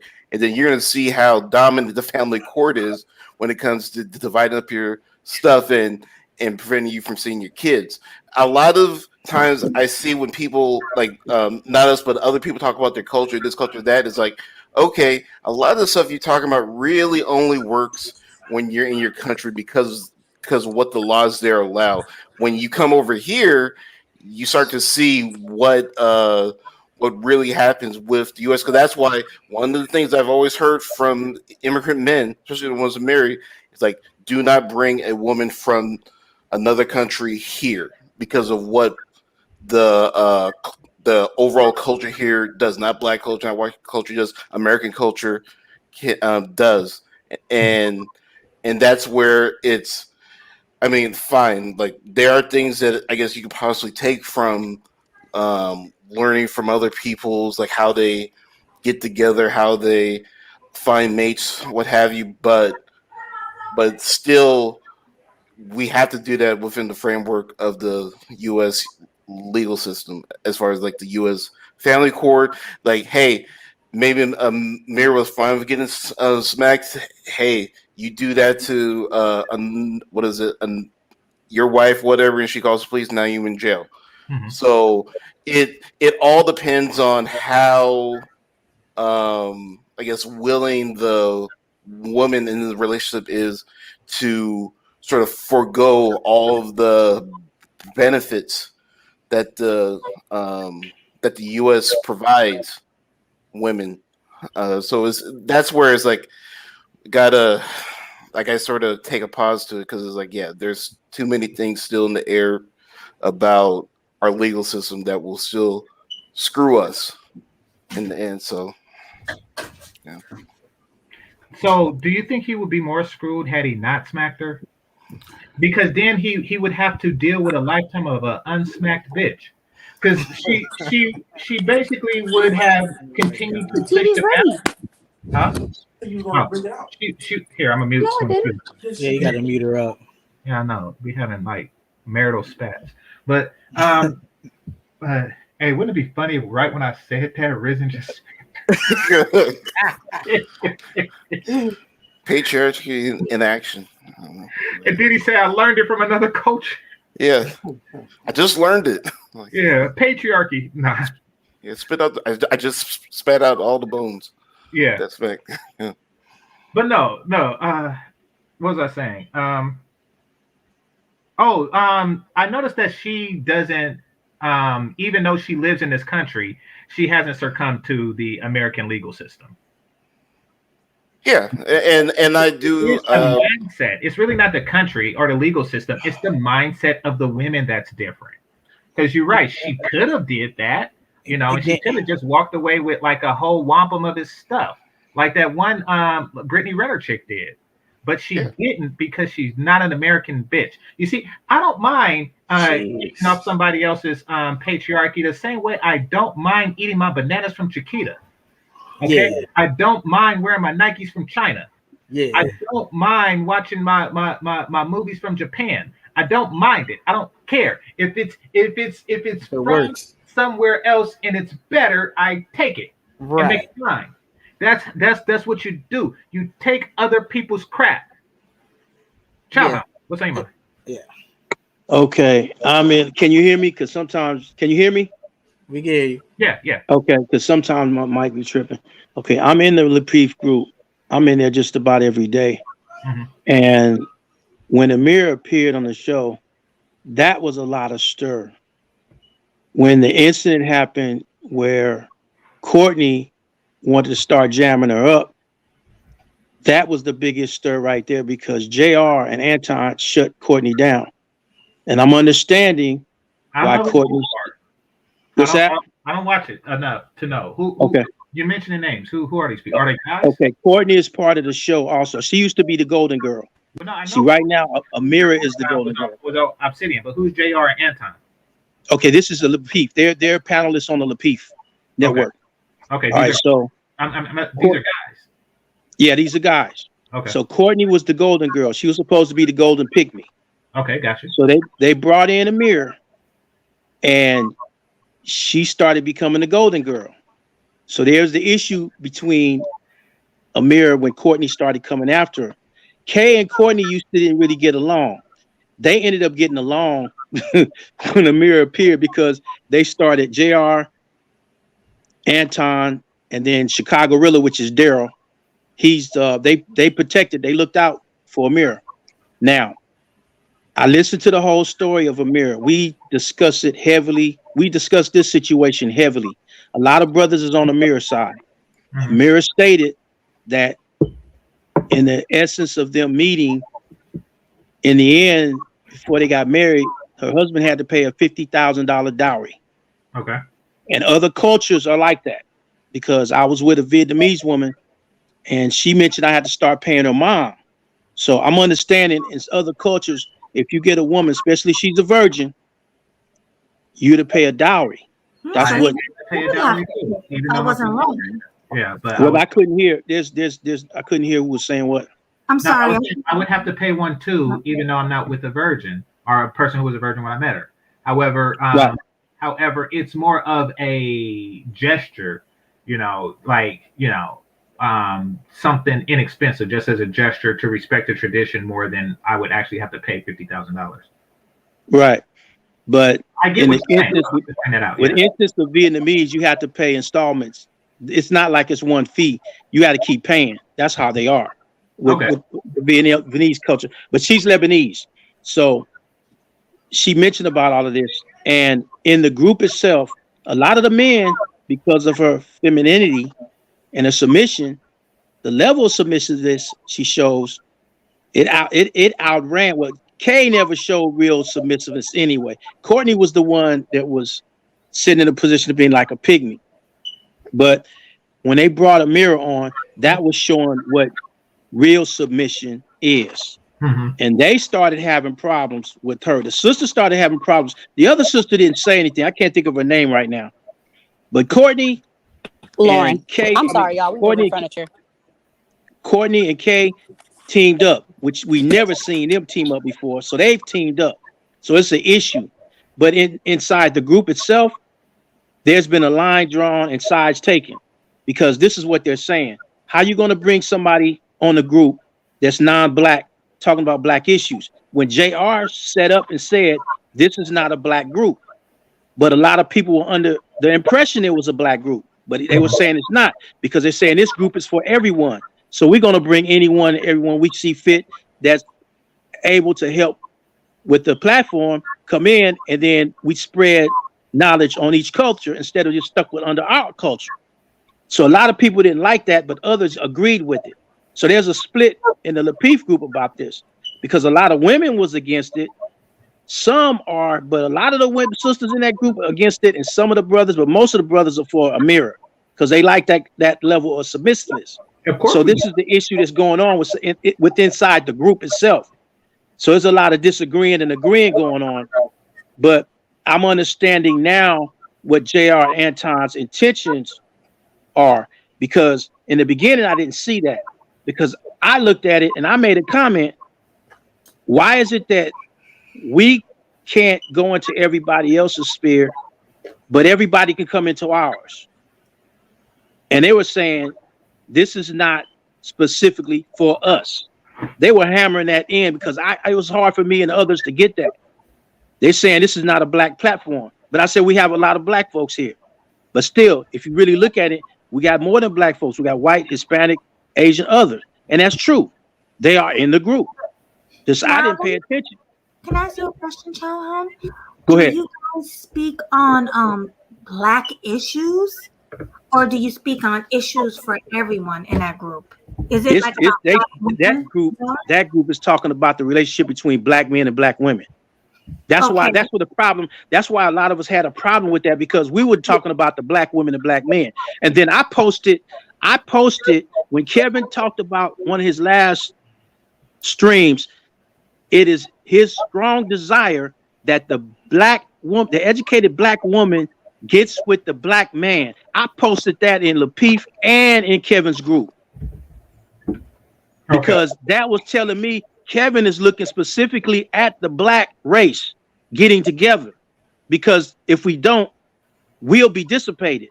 Now that's where he was coming from. Yeah. But they're in the group, like you talking about Anton. Well, Anton is married to a sister. Chicago really got divorced. I don't know about JR, because I haven't heard much about JR's story. But the thing is, they're opening up for other situations to come about and possibly other hookups. But the sisters in the group, some of them, a good number of them actually, are saying if we can't find a good thing with a black man, then we need to look outside the race. So that door opened up. And the brothers was like, hey, we about ready to fly out anyway. But there's some brothers and sisters say, look, I'm sticking with the sisters. I'm sticking with the brothers. They don't want to give it up. So you got that within the group, but then you got the other aspect of the group where they're open. Let's open up for anybody. So that's something I see. There's little contradictions in some areas that I see, but I'm understanding what's happening, because I'm stepping back instead of, I didn't get in so much of my feelings, where I stepped back and started looking like, okay, what's really going on here? Well, okay, so from what you're describing, and thank you for giving me a clearer perspective of how the network works. What you have is two groups who have the same problem. You have one group who's saying, you know something, I'm just going to look for happiness outside of the existing culture. And then you have the other group who's trying to create happiness within the existing culture. But what they want to do is augment the existing culture. So what's obvious is there's a discontent with current black mating culture. And I agree. Both sides are not content with the current black mating culture.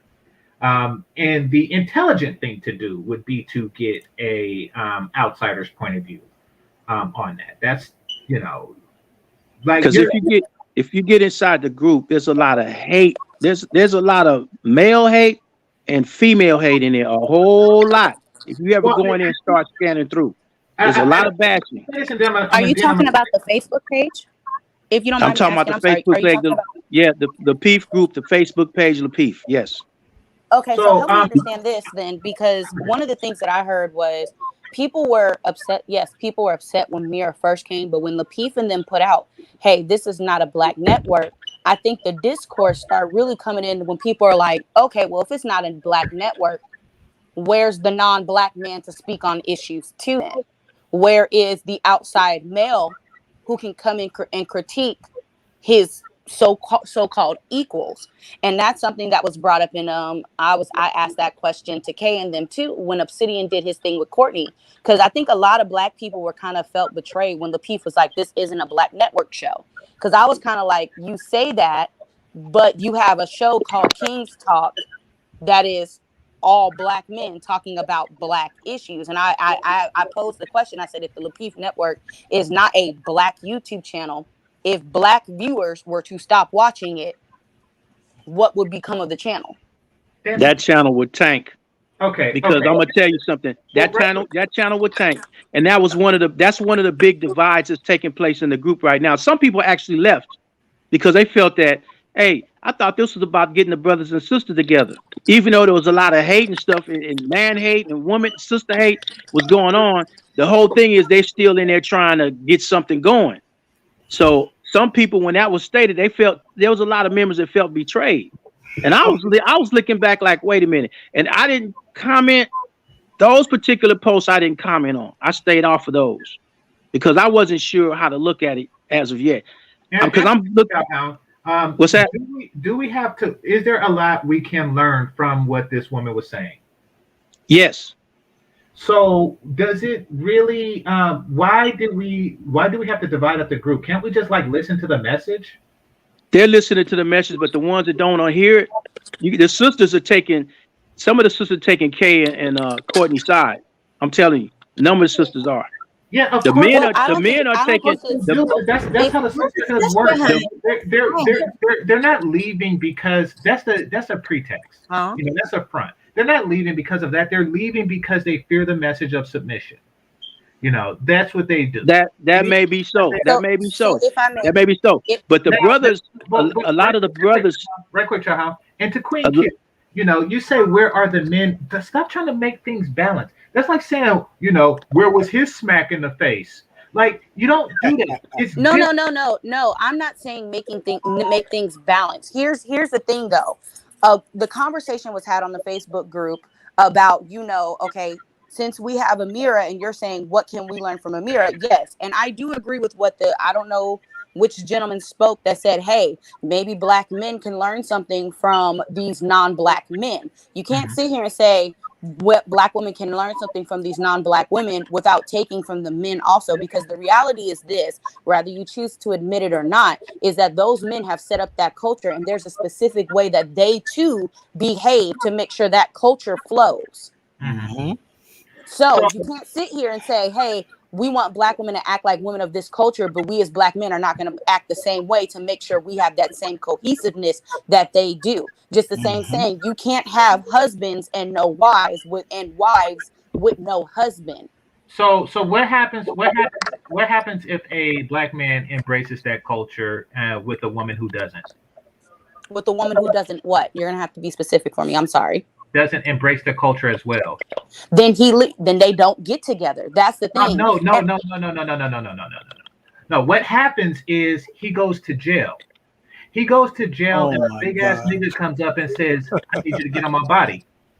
Like, that's what actually happens. But see, hold on, no. I'm confused. Because Amira has stated. No. This is what happens. He loses his professional position in life. He loses his social standing, and he loses his economic standing in life. Do not pass go. Do not collect $200, except in commissary.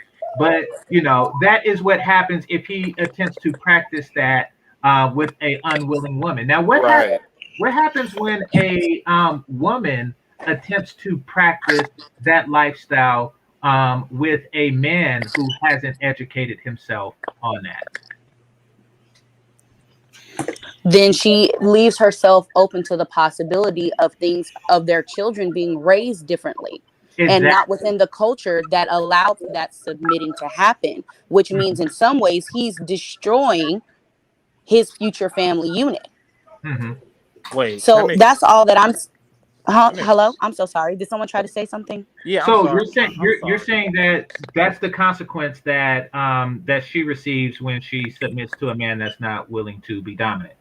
No, that's not what I said. Dominant nowhere came out of my mouth. Okay, well, what I'm saying, what you're saying. No, it's not what I'm saying, GC. Hold on, GC, if I may. Let's say you take one of the brothers that's SYSBM, and they say, hey, American black women are not for me. I'm going to go over here. I'm going to go to Lebanon. I'm going to get me a woman like Amira. And let's just say her family accepts it. They allow them to marry, to be married, right? So he brings Amira back here. He's going to have to deal it now. Their child has now been taken out of the surrounding environment that will help maintain, promote, and ensure that that young girl grows up with that same submission that her mother did. Now, the only people that are that will be able to teach that is her mother. She won't have a community there to also back her up.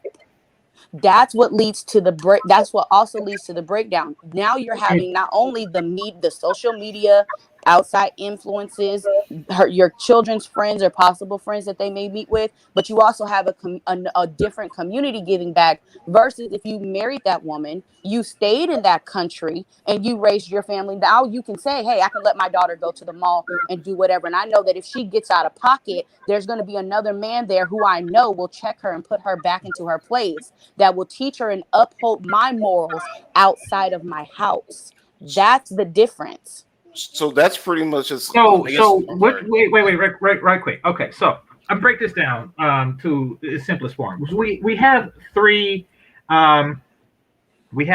moving pieces going on here. We have the mother, we have the father, and then we have the outside influence. Now, one is unmutable in this country, at least for the time being, and that is the outside influence. And we discussed what would happen if we change the behavior of the father without changing the behavior of the mother. And women follow. And when discussing what happens when you change the behavior of the mother without changing the behavior of the father, the outside influence became a factor. And I get that. That's going to be a factor regardless. But what I will say is that relationships are far more likely to happen if we first change the behavior of the mother. See, can I chime in on that? Well, right quick. What's going on here is this is just more of the reflexive actions. This is more like, oh, it's not the women, it's the men. Well, if I got to learn from another culture, you do too. If I got to do this, you do too. That's very immature. Get a sandwich and stop saying, oh, I'm not going to get a sandwich because you didn't learn the ancient Chinese art of eating a sandwich. Just get it. All right. Go ahead. So I don't think it'd be an immature gay chair. Listen, man. Okay, listen. The man, it starts with the man. Mm-hmm. Whenever the man changes his behavior, women follow. That's what they do. That's their role. If men en masse change the way they deal with women, and we could just count this to the red pill. Once it's really embraced, you're gonna see a different reaction with the women. So it starts with the man. Now, I don't think it's immature to point out the fact that, well, the women got to act different in that culture, so the men should act different in our culture too. I don't think that's immature. All I'm saying is this: like, you got to be reasonable, man. You gotta look at it for what it is. And if I may chime in real quick, the reason why change your behavior to go around smacking bitches without permission and tell me if they follow. Wait, you said without permission? And that's what I'm getting at. You think the men are asking, please, may I smack you? Oh yeah, sure. Hold on. This is the thing. He's using one of the more negative aspects of the culture to say that. Now, you brought up if a man marries a woman who's not on his program, why would you marry a woman who's not on your program? That's the first question. That's why they're getting married. Can y'all hear me? But that's why men. I hear you, Archer. But that's why men aren't getting married in this program, and we're here to change that. And that's what I'm saying. And in order to change it, it's like this: to make a machine work, to make a machine work, every single part needs to do its part. The engine needs to run accordingly. The pistons need to fire, do what they need to do. The brakes need to uphold. The wheels need to turn. So the same with the culture. The men have to do what they need to do, and the women need to do what they do. So that way their culture is functioning, and it's functioning. Is functioning properly. You can't have the wheels turning and doing what they're needing to do, and when I need you to stop, the brakes are giving out. So it's the same concept. What I'm saying that we live in a culture where the black men are waiting for women to do their part, and they're not. You're acting as if it's equal. You're acting as if the problem, like as if you're very low. We got Archer. Okay. You're acting as if it's equal. You're acting as if You're acting as if the problem is equally on the men and women. Well, if the women are the brakes and the men are the wheels are running just fine. The brakes are faulty. So we're not going to change the whole wheel because the brake's not working. Well, if we're going to change the brake, we need to focus on the wheel too. No, the tires are great. The brakes are messed up right now. We need new pads. Stop acting like everything's equal just to say it's equal when it's not. I don't think it's equal. I'm not saying everything is equal, but what I'm saying is that you can't say, hey, we want a Black American woman to act exactly like Amira when y'all are sitting here talking about pump and dump and long-term relationships with no marriage. Well, who said exactly? Who said exactly? And you're using because the reason why is this: if women acted like Amira, here's the thing. Y'all wouldn't get chose. The reason why the guys that embrace pump and dump do so, right quick, Archer. The reason why the guys who embrace pump and dump do so is because absent all of the Amir stuff, that's all you have. Pretty much. You know, you act like it's temporary sexual gratification. Well, right quick, Archer. You know, now that being the case, there are men out there who are looking for women like Amir more so than there are Amir type women in the culture. I agree. You can properly embrace such a woman as long as there were more of them. And you don't necessarily need to be a part of the culture that embraces that, which is why women like that marry men of all cultures, you know, in order to do it. Come on with this disingenuous deflection. Like to act like it's not disingenuous. It is. To act as if it's not. Can I finish my statement? To act as if the men are embracing some type of pump and dump culture because they just don't want to marry the women. All the women are sitting on the sideline, beady-eyed, waiting to get married. That's not the case. If the situation would be, if more women were like Amira, less men would be doing the pump and dump thing. It's not where men are doing it first and just not choosing to get married to women who's waiting around to get married. That's not the situation. So the men don't need as much fixing as the women do. So to say, like, well, we need to focus on the women, we need to do the men too. That's not addressing the full problem.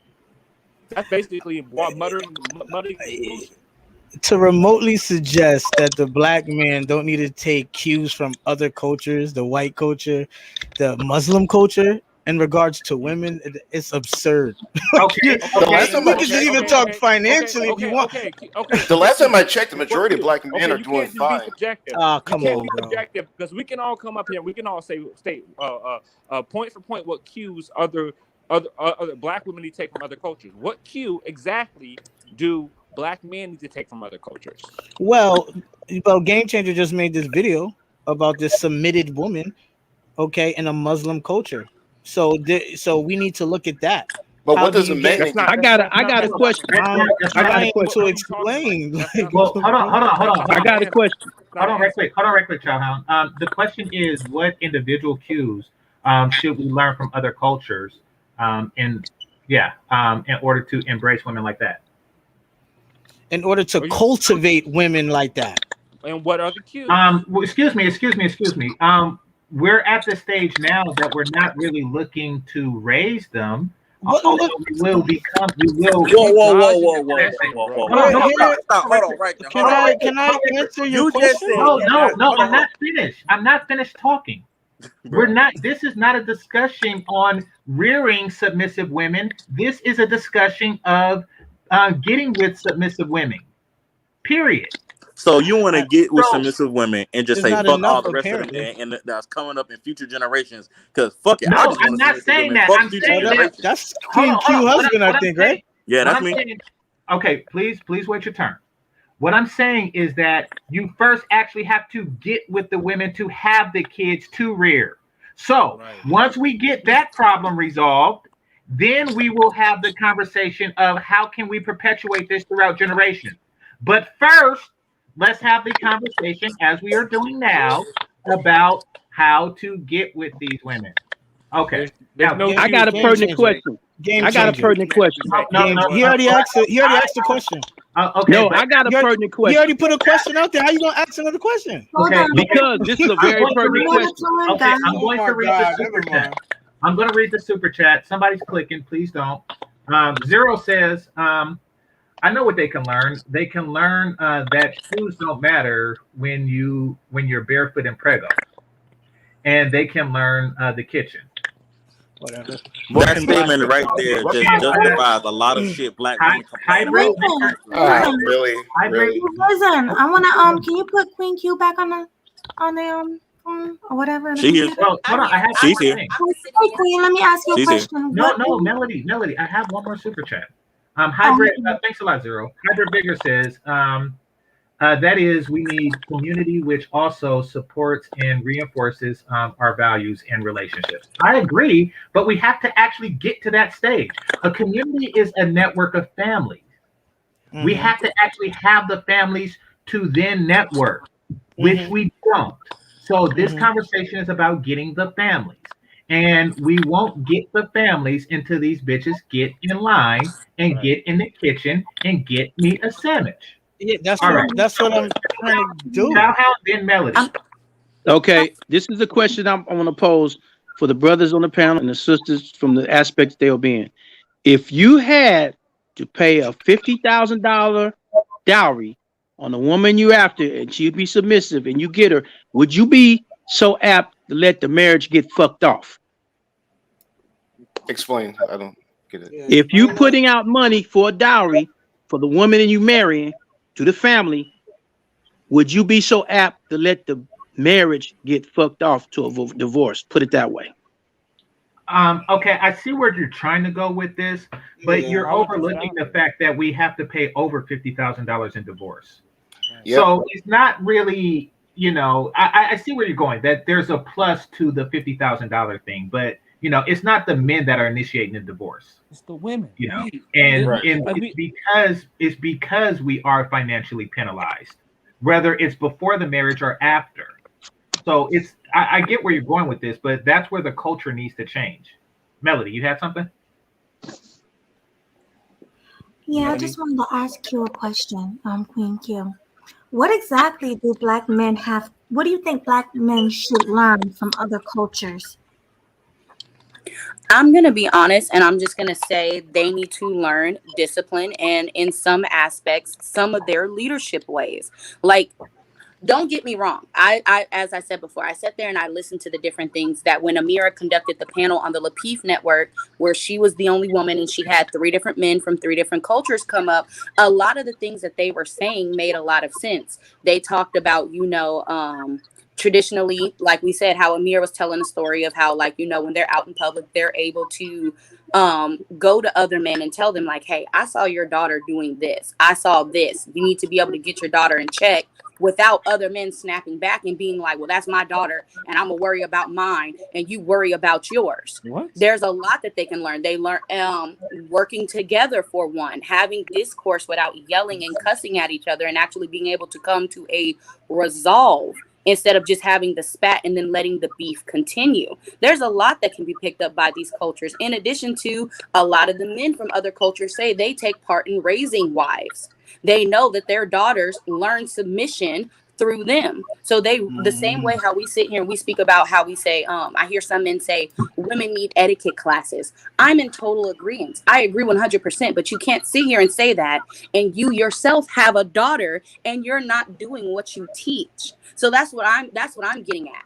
Is a lot of the men there, when they say that they do things, they do it. When they say that they hold their women to task, they hold their women to task. And if the woman's not on the program, then she's not on the program. There's a lot that can be learned from men of other cultures, the same way that there is a lot that we as Black women. I listen to Amira's show all the time. I love what she says, and I try to implement what she says into my daily life. Like, yes, I do. I try.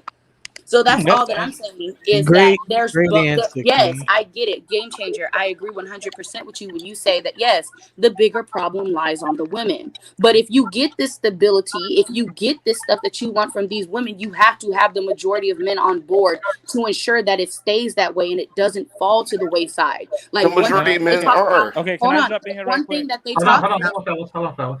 Go ahead. One thing that they talk about, and Amira has said this, is that guess what? Men hold other men accountable. So if you're out here and you have more than one baby mama, they hold you accountable.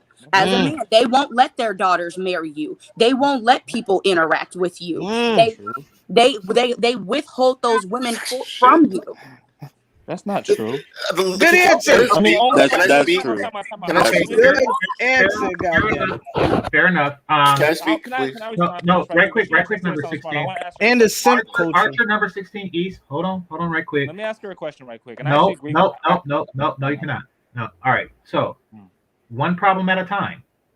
You see, when a problem is brought up, and that is the general lack of submission amongst Black women, then we have the okay but people. And that is just an attempt to diminish and change the subject. Right. Right quick. I'll let you speak. So basically we're saying that, okay, there's a lack of general submission amongst Black women. We need to discuss this. We need to work on this, and we need to work past this. Like, okay, but, and then you add what men should do and blah, blah, blah, blah, blah, blah. Look, all of that is meaningless. It's a useless deflection, until we deal with this particular problem and then the other stuff. Right. So we'll go number 16, then Arthur. Okay, thanks. I mean, yeah, this conversation is getting a little bit weird because, again, we talk about, the men need to be more dominant. Again, with these cultures, especially when you're back in their country, dominance is going to get you up in the jailhouse over here. So unless, women by and large, Black women by and large are going to be fine with getting a slap here now and again, then hello, I'm so sorry. Hello, my thing started bugging. My husband was holding the phone. He clicked the button. Can you hear me? Of course, we can hear you. I was okay. Go for it. Okay, thank you. Sorry. Oh, okay. So, okay, fine. I said that, but again, like, I thought that we already established that a majority of Black men are in the middle class, and that's not even counting the ones that are higher than the middle class to that number. And also, too, a majority of Black men are childless. So to bring in this whole Black men need to do this and that, when you're really talking about a minority of them, to justify why the majority of Black men or Black women shouldn't behave a certain way until that minority doesn't make sense to me. But then again, this is where I say again is that all this culture stuff, again, it's fine and dandy until you have to deal with the U.S. legal system while trying to live up to another countries or people's culture, because it's not going to work exactly how it does over there, and a lot of them find out about that over here as well. So again, just to wrap it up, it's like, hey, if you want, like, do not say, men need to do this if women are going to do that, when a majority of the Black men in the community are already on their shit. That's pretty much where I am. Well, okay. I mean, can I say something real quick? Hold on, Arthur. Let me just respond, and then you go. I promise. So it makes sense, number 16, if you work from the premise that Black men are not prepared for a submissive culture of women. Right. However, we haven't actually tested this in generations. And last time we did, it was rejected. Like, last time we did have a culture of dominant Black men, the women rejected it. And now we're asking that. Yes, so he's right. So now, yeah, I know. So now that they're saying, okay, this didn't work, we're unhappy. Let's bring the culture, our own culture of submissive women back. Now they're saying, oh yeah, but you got to learn this from the Muslims, which is very weird. Let me go after 16. I mean, let me go after Archer. I'm next, bro. Archer. Let me say something real quick. Well, Archer's next. Yo, can I jump in real quick? Yeah. This is important. I agree with Queen, but she left a couple things out. When it comes to a couple things black men need to copy from other cultures, it's the main thing black men need to copy from Muslim culture and Asian culture or any other culture is checking the women first, regardless of what the men are doing. Because in no other culture, they say we need to check both. Because every culture checks the women first and the hardest. Why do you think they got them walking around in burqas?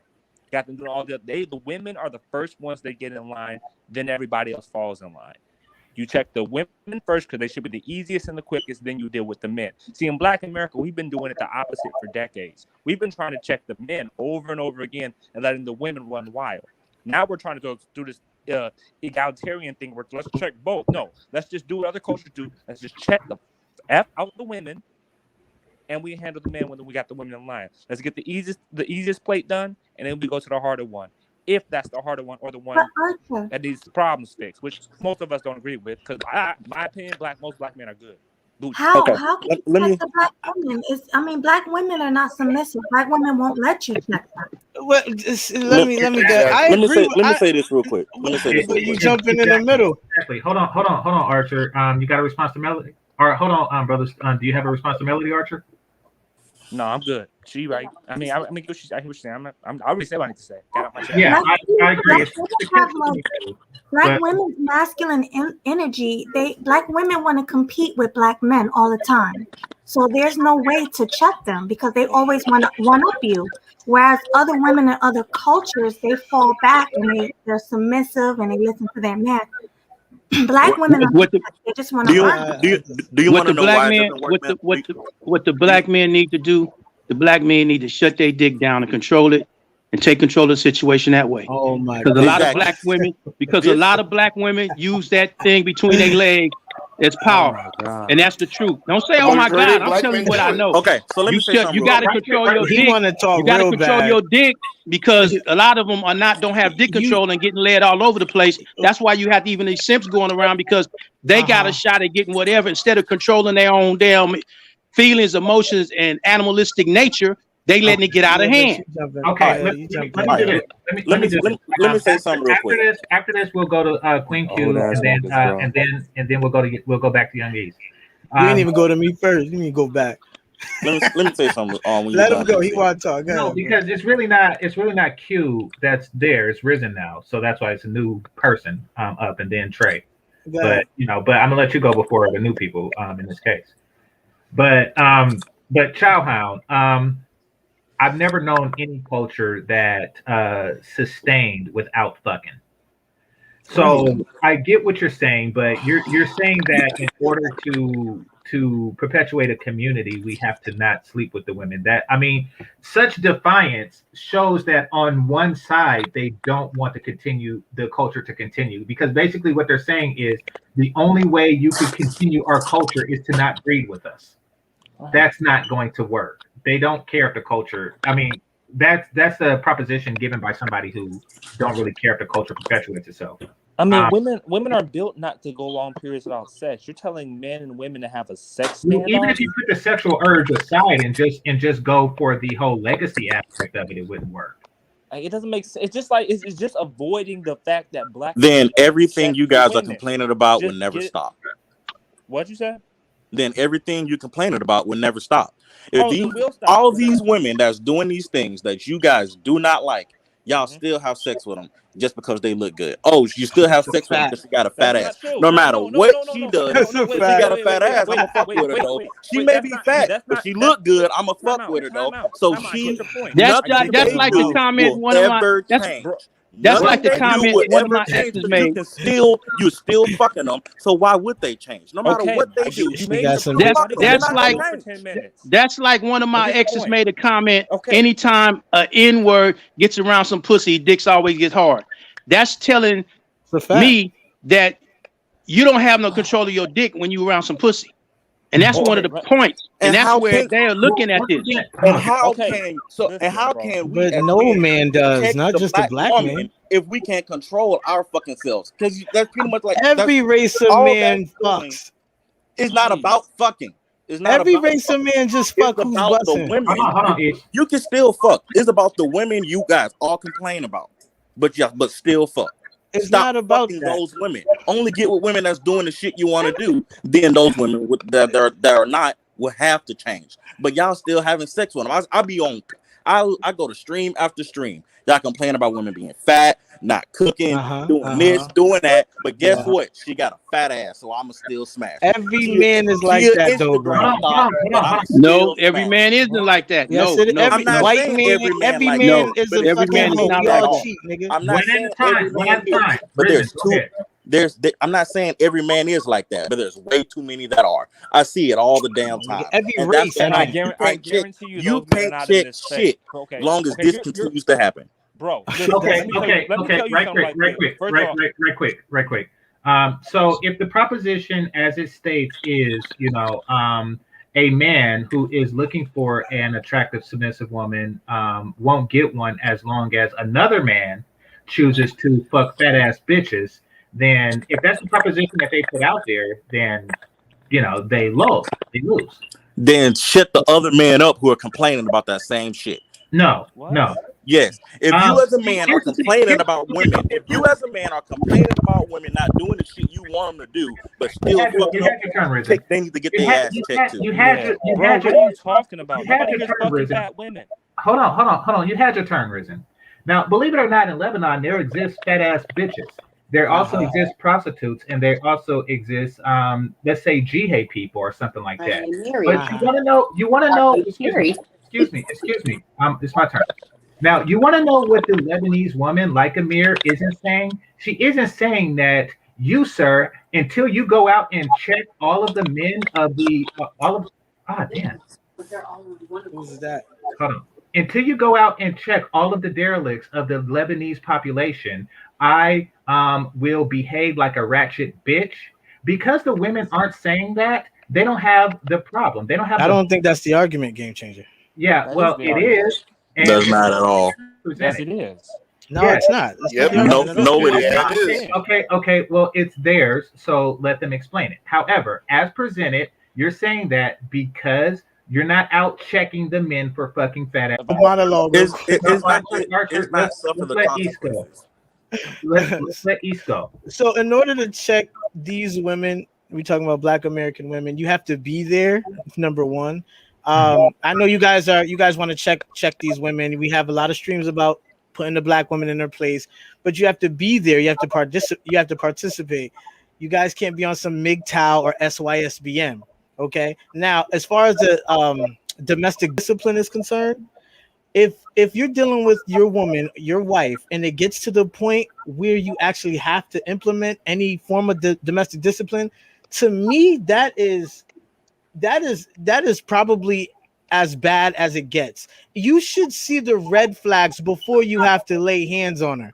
Okay, so I know you guys are scared to go to jail from the white government, like white niggas. I know you're scared. You are too. But if you hold on. But if you keep learning your woman and how to deal with female nature, you will deal with the red flag way earlier before you ever have to put hands on her.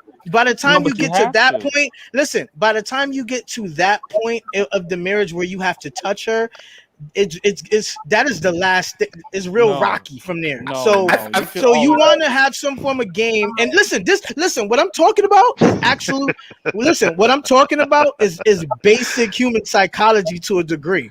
We just talking about it from a woman's standpoint. So I know, like, y'all think it's like mad game. Listen, the point is, you see when a woman is acting up, you see it go from point to point, and if you allow her to keep disrespecting you, walking all over you, or you know when she does some shit that's out of pocket. If you don't say nothing, it will come to the point where you are either gonna leave or you're gonna smack her or you're gonna cheat. And that's wait. You're skipping. Yeah, so bro, come on, y'all. Can I respond to very each? odd that we're trying to get blamed. Right quick. So far in the Black community, we're doing 2 out of the 3. You know, we're leaving and we're cheating. Yep. So, and that's not really, and that is a solution. Right quick. That is a solution that neither party seems to be happy with. So let me get in there. You want to know? No shit. If you're in a marriage, if you cheat and your woman takes I'm sorry. If you married and your woman divorce you and take your shit, I don't want to hear shit. You shouldn't have cheated. Here's the thing. I find it very odd that we're being blamed. Okay, let's do this. Now, in the words of a famous rapper, there we go. Check yourself before you wreck yourself. If you're not checking yourself and you're leaving men with the option to either check you, leave, or, cheat on you, which is another form of leaving, it's just doing it slower, then don't be surprised when that's what happens. Right. But she embraced checking and then she checked herself. She didn't, cry to the cops or anything like that. She checked herself. And that's why she's not wrecked, and the women who are bitching about her are. Would that same statement apply to the men? Hey, let me get up in there, fellas. You're contradicting yourself, and I want to tell you why you're contradicting yourself. No, but it's Trey's time. All right, y'all. So I'm like, mid-Gen X. I'm 46, y'all. I, came up late 70s, early 80s, whatever you call it. Different generation. And I've been hearing a whole lot of things. So here's the deal with the topic. Can women learn from, women like Amira? Sure. But it's their choice to. They can, take what, Amira is saying, rock with it and live a happy life, drive a Bentley and a freaking Mercedes as their, day cars and chill out with that kind of dude. Or, they can go the way of the community, be strong and independent and do them. It's their choice. But quality of life, it is what it is. Now, here's the deal with the fellas. The fellas, they can choose to deal with whatever kind of woman they want to. But what's happening is the majority of men, because of this matriarchy that this made up community is living under, because they've been raised, somebody got crazy feedback. But this whole matriarchal way of living for the last 60 years has brothers deciding, you know what? I see this beautiful submissive thing over here from whatever culture she might be from, but no, I got to go stand in it. I got to, protect this whole black love, this made up black love thing. And I'm telling y'all this, coming from a brother, that walked away, I was never part of this culture. I just faked it while living in the hood. I'm gonna tell you straight up. I'm from VA. GC is my boy. He from the daggone Bay Area. We ain't got shit in common for the most part. That's black. It. But we can kick it with each other. All we got is some skin color, and I don't know what GC looks like, but that's all we really got. Is that ain't no bond. We can't control that shit. So I got way more in common with other dudes, white, Hispanic, or whatever, that I served with, jumped out of planes with in the Army than I do with GC. We just cool because we kick it up here on YouTube, and we got similar ideologies. Now, for the fellas out there, they can do them. But I'm telling you, for the cats that walk away and chill like me, we straight. We just looking back like, man, if these niggas could ever get away from that matriarchal thinking and just, let the strag burn. Let the barbarian have her. You good. She ain't your problem. Walk the fuck away. All right, appreciate you. That's already a solution that we know. Let me read your super chat, then we'll go to Archer. All right, it says, I'm telling y'all, neither gender is ready for the, hold on. I got the mute mic thing. The other. No, I have to move the thing. Give me a second. I'm telling y'all, neither gender is ready for the other getting itself together. Not enough women who are followers, nor enough men who can lead. That's BS. Perhaps straight BS. I'm not saying that it's 100% inclusive. However, there are more men capable of leading than there are women willing to follow. Right. And when I say they are more, kind of like there are more Chinese people in Harvard than they are people from Oakland in Harvard. It's kind of like that much more. It's like pales in comparison. Kind of like there's more Chinese and Indian people on Earth than there are say, people from Madagascar. It's like a wide margin. He basically just said the community's a fucked lot up. more tall basketball players than there are basketball players who are under 5'6". It's kind of like that wide of a margin. Mm-hmm. Okay, so Archer, go for it. Yeah, I was gonna comment on what he said. No, there's one more. There's one more. Let's see. Ash L says, "Black men not the problem. That's why other races date them." Yeah, there's other reasons, and then there's fetishizations. But yeah, generally speaking, the problem is, culturally speaking, Black women have the shittiest culture of women that has existed since Eve, who was a Black woman, you know. And prior to that, there was Lilith, who was also a Black woman. But yeah, since Eve and Lilith, never has there been a shittier culture of women on the existence of the universe. And they chose that themselves. Yeah, exactly. Well, so did Eve with the fruit and everything. I mean, but the main thing that there's the biggest contradiction I got to bring up here is, see, one thing that just happened that nobody caught. They came up here and said Black men need to adopt things from other cultures, and then they went on to say, like, if you have to cheat on a woman, if you have to argue with a woman, or if you have to hit a woman, by the time you get to the point of having to lay your hands on a woman, you've already lost. Well, let's get one thing clear. The one thing Black men don't do that other cultures do is physically punish their women. We don't physically punish them. Other cultures do that. We don't socially punish them with shame. Other cultures do that. We don't financially punish them. Other cultures do. We do all those things. That's some new shit, bro. That's some new shit. Hold on, brother. How is that? So we do all those things last, if at all. So if you're gonna talk about what Black men need to adopt for other cultures, the first thing we need to adopt is learning how to punish mama. That's the first thing we need to adopt, and do it first before it gets to anything. Before it gets too far, there should be never an example of where something gets too far. Amongst the first sign of disrespect, she should be punished without prejudice, like other cultures do. With a smile on their face. I agree with you, brother. You know, but who gonna teach him that? Who gonna teach him that when you coming up around number women? Wait. Listen. I want to second him because he thinks he's coming against me, dude. In order to punish women, you gotta be there. You can't run. You have to exercise dominance. So again, what is dominance? Literally saying what I'm saying. I'm saying that Black men need to take responsibility of this situation. What is responsibility? But you can't do that if you're thinking to get with 11. If you're thinking to get with a Lebanon woman instead of dealing with your woman, it will never be fixed. They're not your woman, bro. Yes, the hell are. They're not, bro. Great. Hold on. Question. Wasn't one of your 3 solutions to the shit test was to leave? No, I said that's what dudes do. That wasn't one of my solutions. So I thought that was one of your suggestions. No, it wasn't a solution. That wasn't. I said that by the time you get to the point where you have to implement domestic violence, you missed a lot of red flags.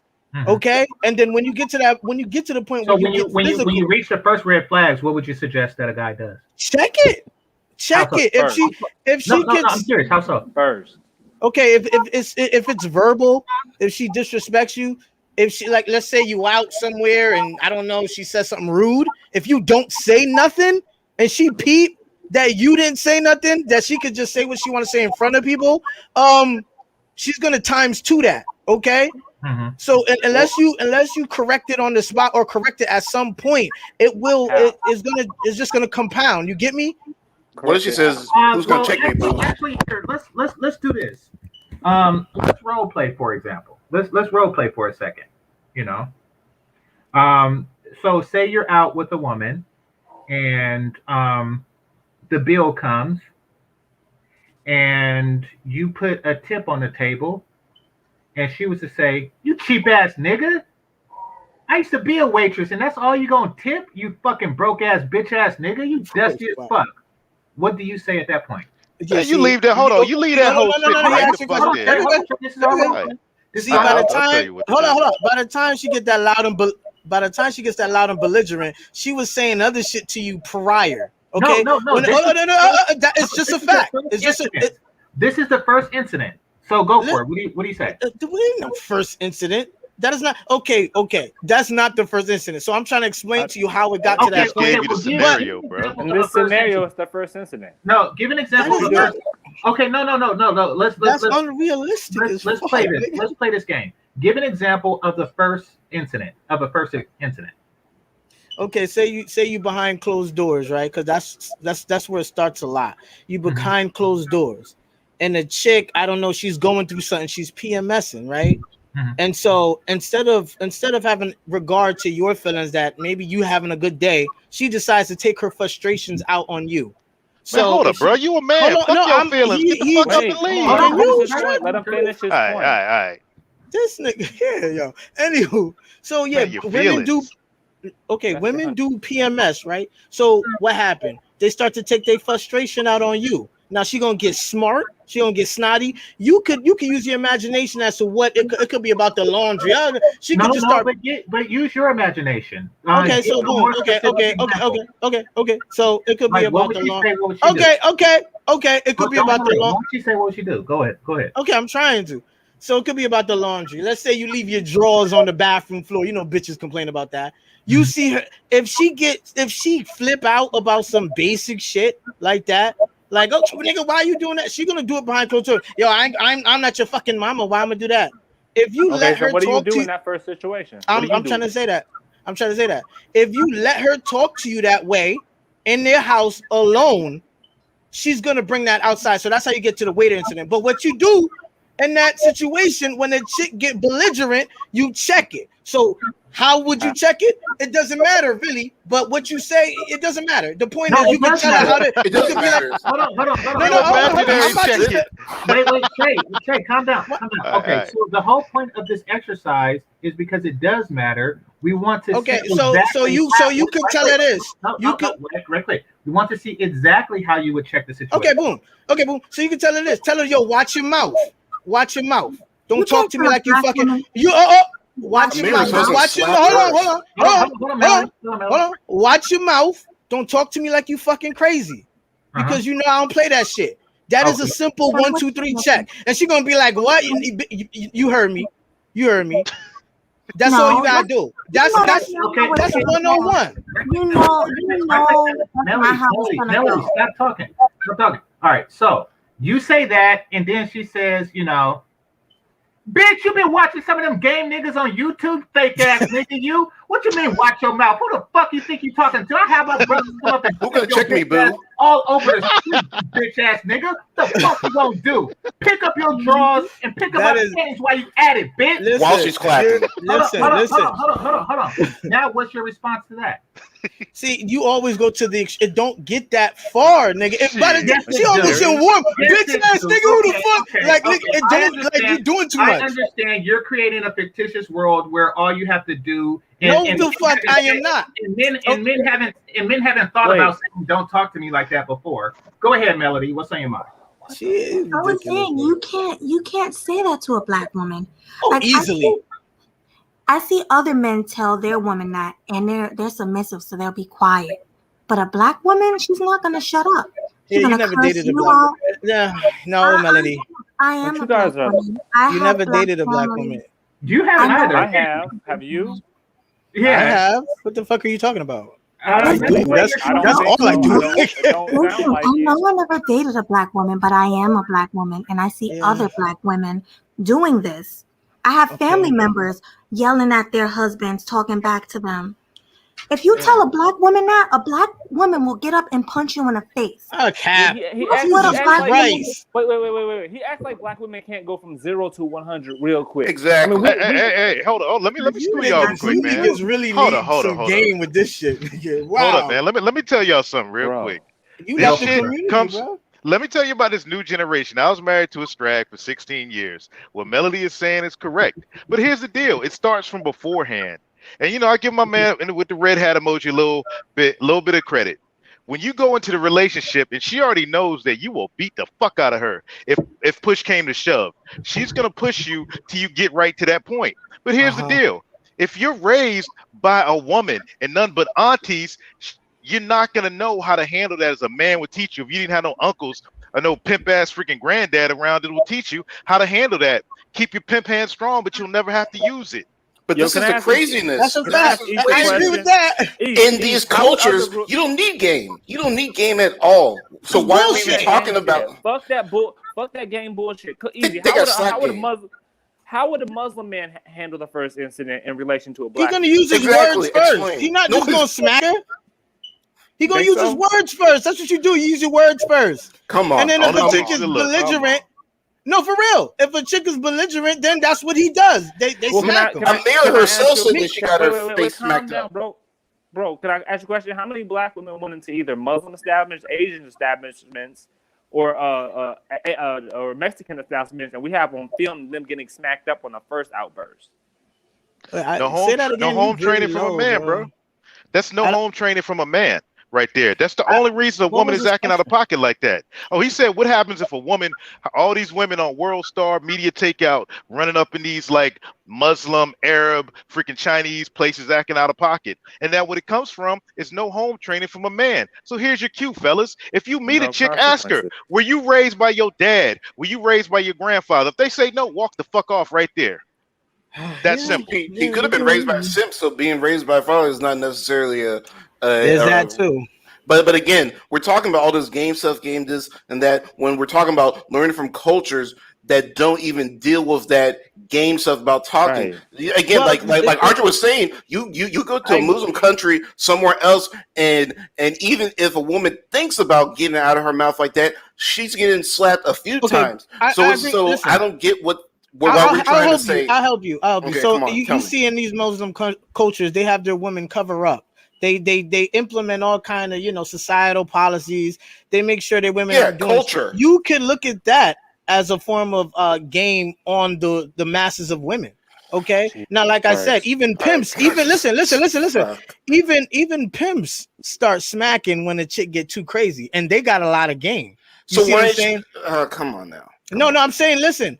The whole religion from the Quran is all about training a woman. If you could look at it as game as you want to, it's all about it's all about getting a woman to submit in female psychology. If you study game for real, that's all game is getting a woman to submit. Muslims is already doing that. They're just going about it a little differently. Does that make any sense? Yeah, you're saying Muslim game is better than your game. Pretty much. Here's the deal, man. I don't know about that. Here's the deal. If you're dealing with, I don't know about that. I'm not society. I'm just one guy, bro. I'm just saying, fellas. If you're dealing with uncultured women, that submission ain't never coming. And if it does, it ain't real. They just faking it. I don't know about that. They want to submit. The black woman is dying to submit. What a black chick trying to submit? Fuck out of here with that. Kidding? Bullshit. That's bullshit. I know you don't feel that way because you never really y'all just got a blanket view of it. But I was married to a strag for 16 years. I understand. But that was just like one woman, right? Bro, but you think I only been with one nigga? Okay, yeah, but you was married to one woman, right? Bro, I done been with plenty of strags, bro. This is what I'm saying. Oh, it's how you deal with them, brother. It's how you deal with them. Exactly. You know what? That's perfect. Too easy. That's you perfect. don't. No, Archer. Time out. You agree? That's perfect. Yeah, I actually agree with you. They are waiting to submit, but they're waiting to submit to a man that's already in their program. See, they're waiting to lead from behind. They're waiting for a nigga that's coming along to do exactly what they already want him to be doing. That's not submission. That way, that's not exactly, bro. That's what you don't get. You said they're really waiting to lead. See, it's permission-based leadership. That's what they're waiting to submit to. So you want to be a mago. So you want to be a mago in a relationship with a sister. Time the fuck out. Time out. That's why they have this saying called "I will submit properly if you lead." The submission comes naturally if you lead properly. Basically, what she's saying, if you do everything I want you to do, then I will go along with your program, which is really my program, so I'm going to go along with it. Bro, that's a mago, bro. That's what I'm saying. Right, who out here is ready to be a mago? But we're supposed to be in. Well, Archer, what you're describing is called topping from the bottom. Yeah, that's what he's describing. Yeah, that's not submission. And that's literally what you just said. But no, I did not say that. That's what they're dying for. That's what they're dying. No, I didn't say that. You just made that up, bro. No, I didn't. But that's facts, though. Topping from the bottom is not something that we made up. But no, yeah, he said that's what I said. I didn't say that. But I'm saying that's what they're dying. What they're waiting for men. They're waiting for a man that comes around that's already on the program that they're on. So if she's already a girl who likes scammers, drug dealers, and a scammer, drug dealer, and that comes along, every bitch likes scammers and drug okay, dealers. The nigga. point is, okay, let me finish the point before you jump off topic. Like this is not an H-A-E, whatever, wrong. My brain. Okay, a scammer, drug dealer comes along. Yeah, she's gonna get on. It's gonna look like she got on his program, but she was already on that shit from the jump. They're not waiting to submit. They're just waiting for a man to come along that's already on the things they're on. And as soon as he gets off that stuff, they're like, "Oh, he changed. I left. I'm no longer interested." I got a question for you, Archer. Now, okay, this Lebanon woman. You look at these women from other cultures, right? Okay, and you see, okay, maybe they seem naturally a little bit more submissive, right? If you're saying, I don't know how I'm gonna phrase this question, but do you think the black woman, like from birth, is just naturally unsubmissive, or no, sorry, I'm sorry. Do you think the Lebanon woman from birth is just naturally submissive, or it came from the men? Culture. Okay, what I'm saying is this. But basically, the black woman is just like the Lebanon woman. The culture has to dictate her submission. Does that make sense to you? It makes sense, but it gets to a point where the culture, basically by the time they're 5, has programmed them to where they're the nurture in the culture by the time they're 5 years old has programmed them to where they're not longing for it anymore. Okay, so we could agree it's the culture. We could agree it's the culture of matriarchy. We've always agreed on that. Okay. Now, okay, boom. When we deal with the culture, we got a big pussy worship simp ass culture, right? If we get rid of that, wouldn't it cultivate more submission from black women? Now, how do we get rid of that? Well, the red pill movement is already a start. Okay, and do what you is see that that? about? It's our responsibility as men to remove just getting the information out there is huge. Okay. Yeah, I get that. But that's just step one. Okay. When we keep on going, we're gonna get to the point where black men are going to have to deal with black women in their own households on a one-on-one personal basis. Why? Right? Why? Well, if we want to fix this problem with black women that they're unsubmissive, we have to. But what if we want to fix it to the extent that we don't want to deal with the unsubmissive bitch?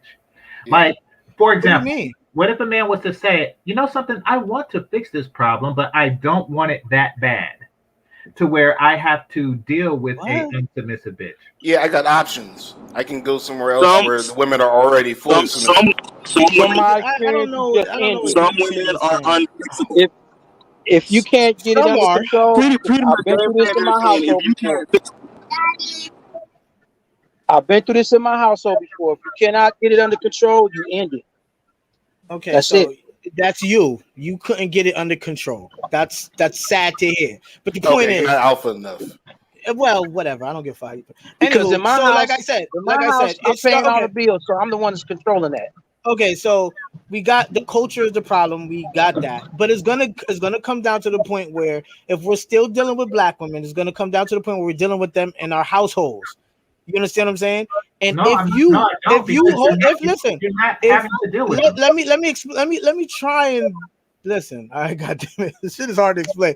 All right, so given what the red pill already gave to most men, if you pussyfoot and you simp out in your own household, that black woman is gonna walk all over you. Does that make any sense? No. Ain't nobody gonna walk over me in my house. They got to go. If you pussyfoot with women, they're gonna walk all over you. That's just like a red pill fucking principle. You know that, right?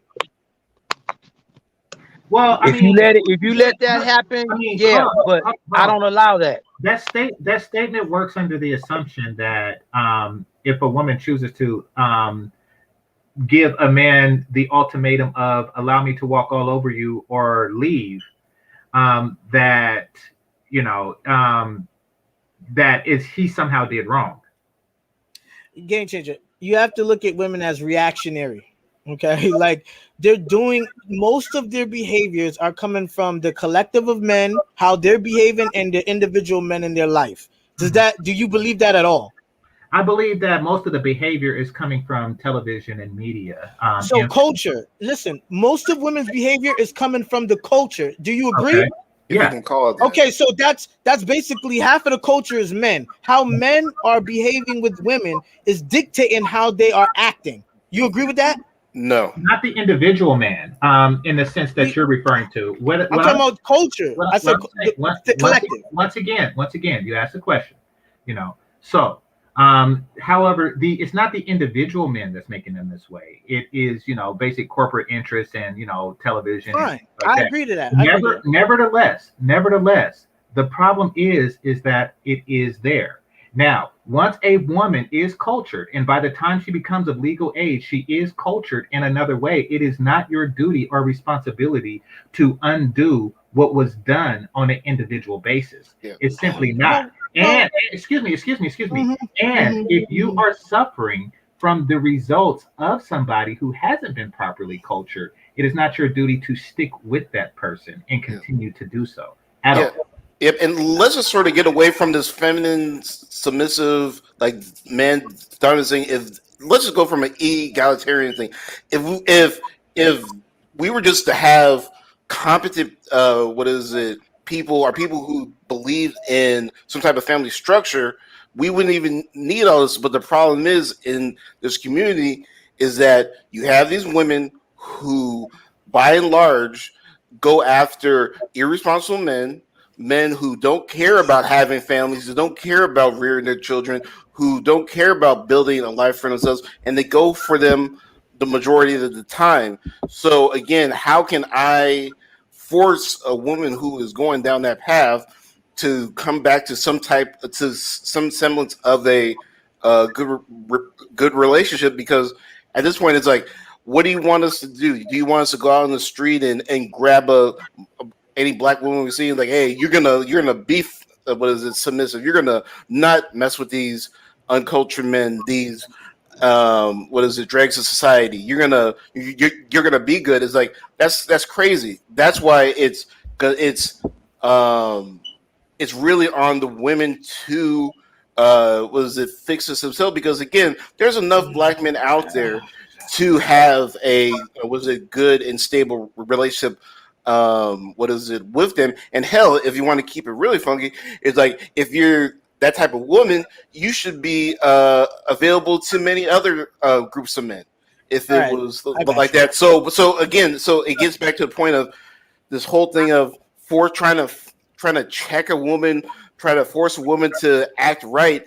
In the end, it's not gonna bear fruit, because it's just, in this country, it's like, you're not gonna get stoned if you look at a man for too long, or whatever kind of crazy stuff.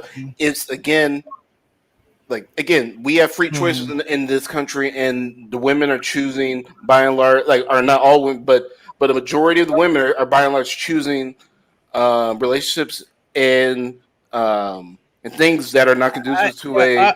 All right, brother. All right, listen. Men run society. Women know it. We do everything. We build everything. The thing is, they're not just going to yield submission. All right. That's what you guys have to understand. It's like, I don't know why they want to front like they're unsubmit. They're not going to just yield it. So in other words, you got to take it, but not take it like with a gun to the head. Like you got to take it. Let's say in a way you got to like kind of finesse it, but you got to take it. They're not going to yield the submission over to you. I know that's what you guys want. That's why this girl was on the stream talking about she let some guy smack her and shit. Black women is not going to you're not going to do that. All right. So they're not going to say it. So the thing is women don't run shit. Okay. It's not on the women. It's on the men. I would say 80-20. It's on the men to take charge of all of this shit, everything. And if you don't, they're gonna bitch anyway, and they're not gonna fix the problem. But if the majority of the women are choosing, let's do this. I'm curious. Could you bring your girl on? You said what? Could you bring your girl on the show? No, not right now. Why not? She's not here. Call her. I don't call her right now. She's at work. Well, why? You want what you holler at my girl? Get you? What the fuck's good?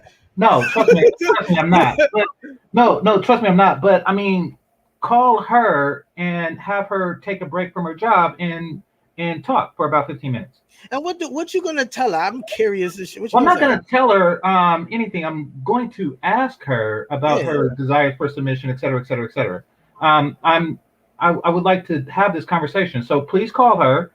She will listen to you over her job. No. Excuse me. You are more alpha than her job. So call her and be like, bitch, take a break.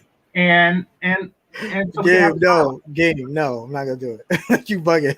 Let her call out her job. Not right now. Like, you bugging. I'll text her. I'll text her right now. Listen, I'll text her right now. But I highly doubt she gonna. But whatever, I'll text her. I'll text her and have her come on the show, like use three-way. Hey, bro, I'll do that, but it really like. Go ahead, I'll do it. I'll text her. You know what I'm saying? So yeah, text her and have her call you. Okay. All right, cool. So Triple X, you've been quiet for a while. I know that earlier you said you stepped away. Triple, you there? Okay, let's go back around. Melody, you there? Ain't nobody here. Yeah, it seemed like everybody left. So no, I'm here. I'm running around in my buildings, locking up and stuff right now. So okay. I'm here. Okay. Do you have any thoughts? Well, I'm gonna tell you. You know, we started talking about the submissive thing, which led into Amir and the Lapeef channel and all of that, and how they were handling it. And our black women, a lot of them, they're not gonna get to that point. Some of them are too far gone. There's a generation so far gone. They're gonna look at us like are you out your fucking mind? No, I'm gonna do what I gotta do. Mm-hmm. That's the generation. That's the youngest generation now that's out. They all about, as the young brothers was putting it, they all about fucking, getting their money, getting high, and that's it. Mm-hmm. They don't care for nothing else.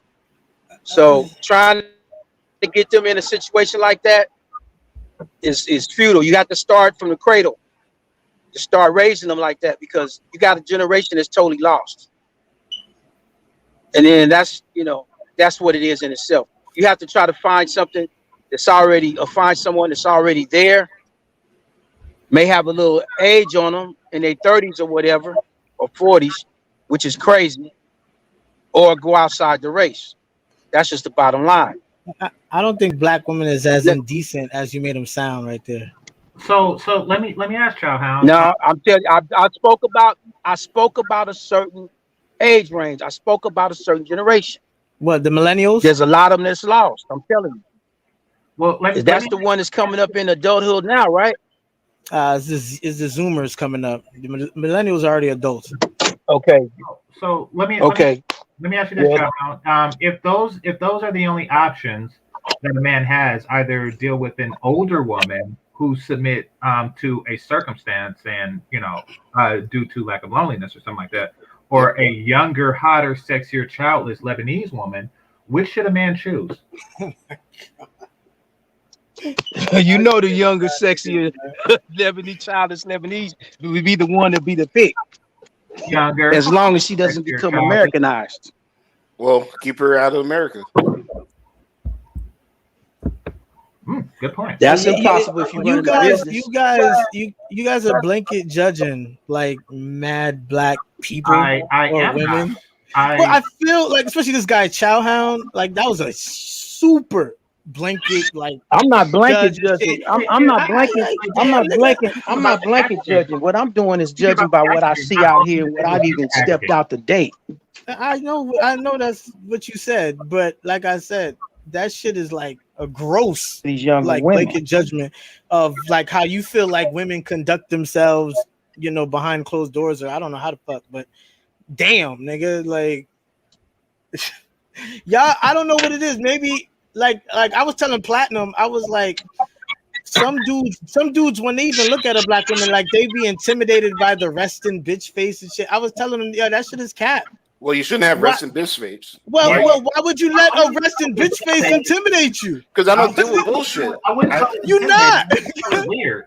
I like peace. Oh my God, I'm not dealing with people who have issues. If you have a resting bitch face, all right, peace. I'm not gonna messing my day to try to see if you are I was not a bitch. I was telling him, listen, that joint is like, I'm gonna put it in PUA terms. That joint is just a shit test.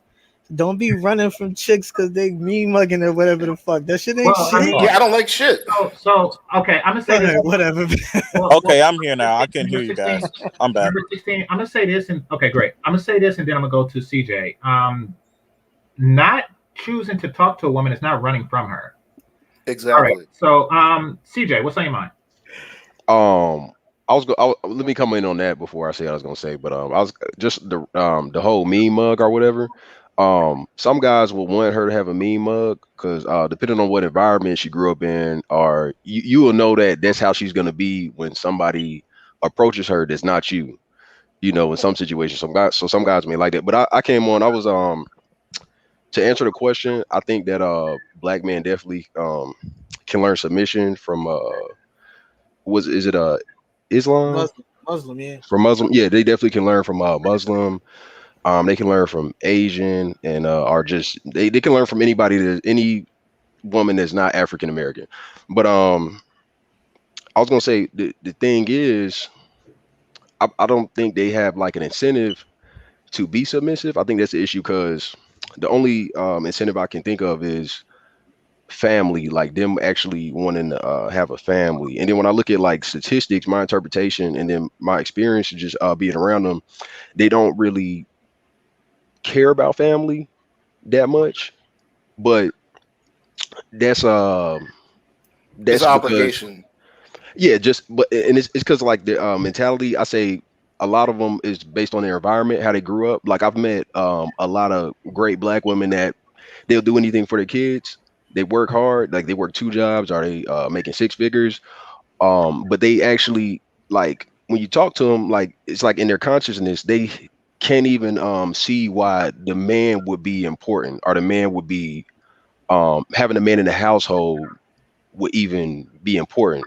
And a lot of them, they grew up where a man wasn't in the household, and then they had a family, and they didn't have, some of them they didn't have money growing up. So they're like, I got the money, I got the education, but they can't even see why it would be important. And then it's some you talk to some younger females, they only see a man as like money, you know. So it's I think like a solution would be pretty much just on a case-by-case basis, like running your household, like, you know, running yourself, being in control of yourself. And then like when you find a woman, like just making sure your kids are, your situation is on point, or your woman is submissive, or you teach your daughter how to be submissive to a man. I think that's like the only actual solution, because I don't really think they have an incentive to be submissive at this point. They do. Well, I agree. East, hold on. I agree. They have the same incentive that every other woman has, but they don't value it the same. And that is family. To ever come up with the phrase "I don't need a man" means that you don't value family. You don't value intact family. And the fact that it was said once, you know, the government offered a financial alternative, or affirmative action, or what have you, offered a financial alternative, means that, you know, this was the only reason why you had a man to begin with. Right. You know that statement is bullshit, right? No, it's not. No, listen, when they say that, they're just acting tough because motherfuckers try to make them feel like they need something. Well, it's cap, nigga. They don't believe in the shit. Hold on. Well, they do, and you know, why deal with a lying-ass bitch? They're fronting. It's not so much a lie. Is if you're gonna tell them that they ain't nothing without a man, you tell a woman that she's nothing without a man, she's gonna be like, I don't need a man, I get my own shit. That's just a bitch just trying to flex. If she valued family, she would not begin with you go and see. I don't know what you mean. That's not about family, bro. Stop talking. It's risen. Jesus Christ, bro. What? I'm muted. Okay. So do business. Yeah, what's good, man? Am I echoing? A little bit, but go ahead. Yeah, I'm about to take the Bluetooth off in a second, but yeah, man. I mean, I've been listening to the panel a little bit, man. What's up with this nigga Young East, man? Why you even let this dude on the panel, man? Do business. You that bitch ass nigga that took in a baby mama for. Don't start with that. He started with me. He's the bitch nigga that took in a I'm baby saying, but mama for. nah, nigga, you the ultra bitch nigga, bro. Oh, you the God. ultra bitch nigga. Hold on. All right, bro. All right, if that's what y'all come, I'm about to play this from Melody. She sent me something, so let me see what this is, and then I'll close down. All right, if y'all got something go, if y'all got history, then He came for the drama, bro. He got cussed out last time, bro. All right, don't care. Hold on. That was what Childhound was talking about. I found a clip. Okay.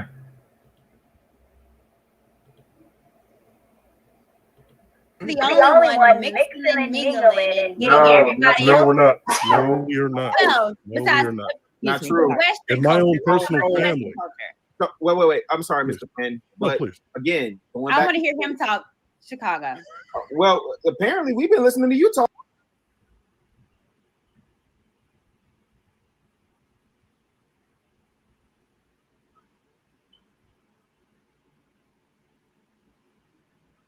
What happened? Y'all paused it? Yeah, I'm like, wait, what's going on? He's letting it load up. My bad. I was talking, but I was muted. But yeah. And I was saying to Southern women, I hate y'all accent. I really do. It's not sexy, and it hasn't been sexy since a different world than Whitley Gilbert. It's not sexy. God, it's just loud and it's all kind of childs and stuff. Just watch TV and talk like regular people talk. I can't stand the accent. All right. Oh, and by definition, you really can't be the only group of people mixing because you have to mix with somebody. Don't be stupid. Talk all night for it. Really, you don't want to smoke with me because I will. I want all the smoke. Well, let me ask this, and because again, my stance has been the exact same since I've been on this platform, and for me, I don't tolerate ignorance when it comes to Black people that comes with other cultures. I just can't. And so when someone tells me that Black people are racist, but we don't give them a chance to explain it, we just will surpass it and ignore it. But you put someone on a platform with majority of Black people and they call us racist. You don't think that's important to dissect? And you give her, I don't understand. And I have to, y'all got. I'm gonna do a video on that if Black people are racist thing or not. But this is where GT. This is where you're gonna see Anton and JR shut her down. Okay, I will. This is the one that shut her down. Because this is her main. This was her original main problem with Amira. Well, maybe a lot of women use the most palatable thing to hide Nana envy or just deflect from the subject of submission. Gotta help me. When someone tells you don't like Amira, when someone says on the whole platform of thousands of folks that we shouldn't have had Obama as a president, that we're too slow to have a Black president, they should have been the Secretary of State.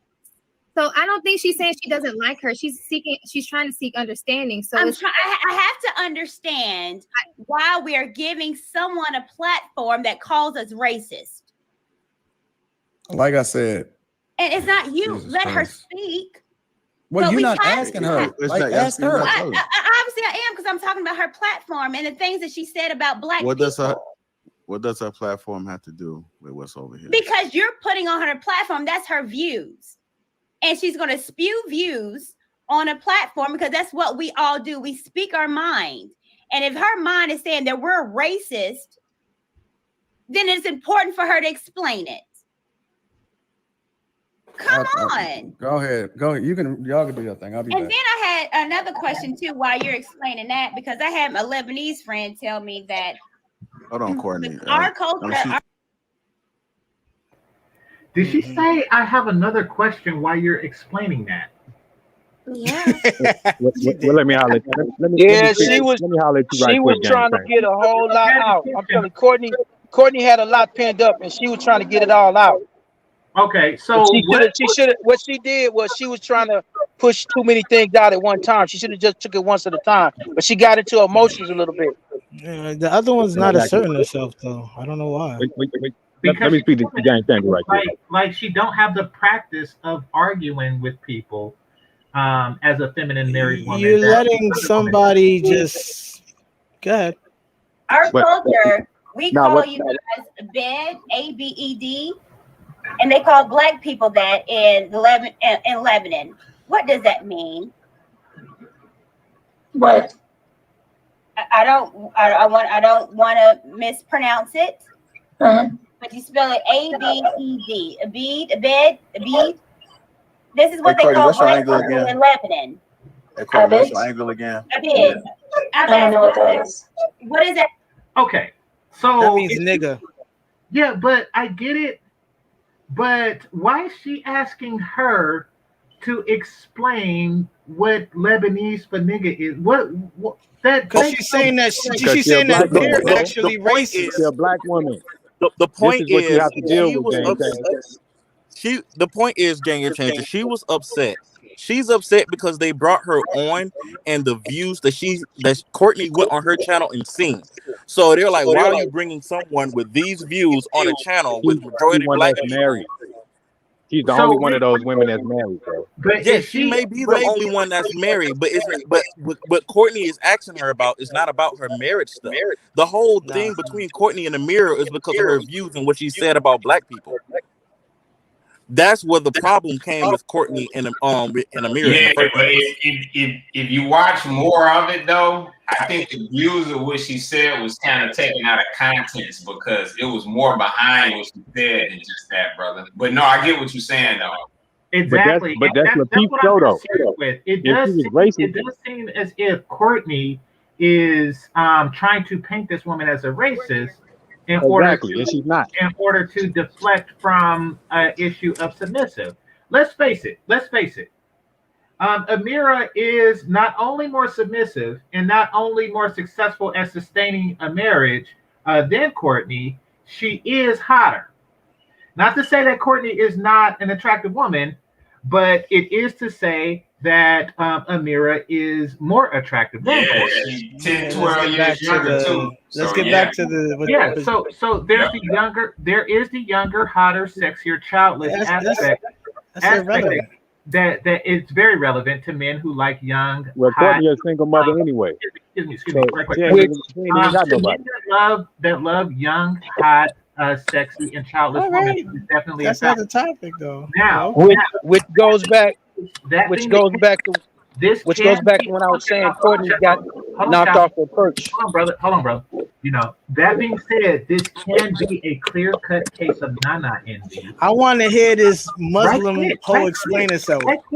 Well, hold on. If I may, that was one of the things that Courtney actually spoke to Obsidian about recently. Was that when Amira first came on, she didn't know who Courtney was. When Amira first came on, Amira came on with a Latin woman, and it was Amira.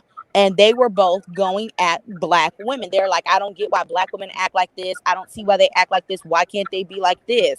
So after that, some people were like, okay, I got it. I understood. I listened to the Redpill. I understand the concern of men. She's telling the truth though. She's not lying. So, but the problem came in was when Courtney said, I heard her, I agreed with her, and I went to her videos to hear more. But when she went to the videos, her site, she heard some questionable things. And now I believe one of the gentlemen up here said that they were a part of the Facebook group. Now, it stands to reason that if multiple people on the Facebook group are also saying the things that Courtney was saying, did you really, and this was the question that Courtney brought up that JR and them got upset about, because they're like, did you vet her? And that's when the whole conversation started of it being a black network, because she was like, you have this woman coming on, If somebody goes back and sees her videos, and they're seeing some questionable things, because one thing Courtney said on a City and Show and was like, I wanted to question Amira. The reason why she never questioned Amira is because she did not trust the editing, because the editing is out of her control. But she was going to ask Amira, because when they asked her, for example, one of the things they asked her about was, hey, we hear a lot of black men liking your culture. We do have some brothers that, are SYSBM. If they went over into your culture, how would that dating work? And Amira, she didn't answer the question. She tried to deflect it. But Courtney was like, no, I asked you, if black men wanted to find women like you, how would they go about doing it? And the only thing Amira said was she would talk to our fathers. But at the same time, down in the chat, there was another Lebanese woman down there, but she was black. She grew up there. And she said that it would never work because of the caste system. The men that would if SYSBM brothers went there, the only women that they would get would be women who are single mothers. And Amira had talked down about single mothers on the show before. And so this is the thing. She's saying things and things aren't adding up. And when Courtney and Kay, yes, I get it. Courtney and Kay are hell of aggressive. I don't even like the way that they conduct themselves. But the thing was, if you're going to sit down and you're going to ask the questions and actually bring up your culture, then allow people to ask the hard-hitting questions. And that's something that has not happened. She's ran from it and said, or she's been protected from it, which is why the complaint is happening in the Facebook of, when is somebody going to actually interview Amira and ask her the hard-hitting questions, like how your culture really works, what's going on, versus you explaining in a YouTube video where people can't really ask the insider questions. I mean, but does it really matter though? Does it really matter? Yes, yes, yes, it does. Yes, it does. If you're saying that black women can learn from this, then yes, having an understanding is something. I don't know what that word is. Maybe they spell it differently. He said that you guys call black people slaves. Who's you guys? Is it? Are you talking about me as a person, or she knew what the question was? Your culture that we have talked about for 2 weeks now. And I was specifically told by a Lebanese man that, guess what? If you come over here, they're going to call you this, Courtney. And I said, well, what does that mean? They're going to call you a slave. Okay, so somebody said that to you, so that makes it automatically true. Well, that's what I don't know. Never heard of that word before? Okay, so right now, what Courtney has proven is that there exists racial slurs in Lebanon. Yeah, but none exists in the black community for Lebanese people, though. That's the shit. But go ahead. Well, I think that she's asking for clarification, and Amira's dodging the question. Right quick. Sure I mean, is. because it's not really, what is there to clear up? Like, does the word Are you serious? exist? Like, I mean, there's nothing really to clear up. But anyway, she's asking if that's true and what's the meaning, and she's choosing not to answer. She's dodging the question, and she knows. She don't know the meaning. She does. She does. But I've dealt with Lebanese people. They know. Okay. Okay. Well, nevertheless, she said that she didn't, and that's her answer to the question. Play it. The importance of it, however, is there exists racial slurs in this particular culture. Do we have one for Lebanon? No, I think that most Black Americans don't even know where it is. Exactly. So why would we? You know. But I mean, common sense tells you that everybody can be a little racist. I mean, stuff like that doesn't. I mean, why would they let her on the show? Look at the passes, you guys. Look at the passes. That goes back to Courtney Axe saying, "Why are you saying black people are racist?" When you GC are saying most black people don't even know what Lebanon is. We don't have racial slurs for other people the way other countries have racial slurs for us. Like, I get it. Black people can be racist. Black people can have their prejudices. But for you to sit in your videos and advocate and say black people are the most racist people that you've ever met, and to talk down on, because let's get this straight, she's not just talking down on black people. That may be her experience. That may just be her that's not her experience. So Stop that. Right quick. She's in a country. But you don't know that. You don't know that. She's in a country where less than 20% of the black there's a less than 20% black people there. So okay, guess what? There's a less than 20% Lebanese people here too. So, I mean, to say that we express it equally, and I've never been to Lebanon. So I don't really know or care, you know, if we are the most racist people that she's ever met. A slave trade going on in Lebanon. There's literally slave trades going on in that region right now, bro. Yeah. Don't care. Why would I care? Wow. And so you're saying you don't care, and you're wondering why Courtney's upset? No, I'm still wondering. Yes. You just answered it has your nothing question. to do with you. I mean, they got slavery in Libya. I mean, what you gonna do about that? Yeah, they have. And do you know where the slaves in Libya are going? They're going to Lebanon and different places like that. This shit is. It's not your problem. Black people in chains ain't our problem. Listen. She wants to get a sandwich. Are you gonna do something about it? Are you gonna do something about it? Nigga, I'm gonna shut you up. That's what the fuck I'm gonna do right now. I'm not crying. All right, bro. Okay, man. Bragging out, nigga. No, I haven't. I really haven't heard that one. No. So I mean, maybe that's something. Some people in Lebanon who say that. That's I don't know. I'm not saying that to anybody. I've never called anybody that. So I don't know. Do that. It's not her. It's a culture. And we're talking about a culture. We're not talking about individuals. So if I tell you black people do this. No, yeah, because you do say black people do this on your page. You do say that black people are racist. You generalize that on your page. Like I said, you took that out of context, and you're trying to throw it out there as if I'm some kind of a racist, which I'm not. You're calling a racist, but you legit said black people are black people. Courtney, you gotta let people talk. Game changer, mute up. Let them ask.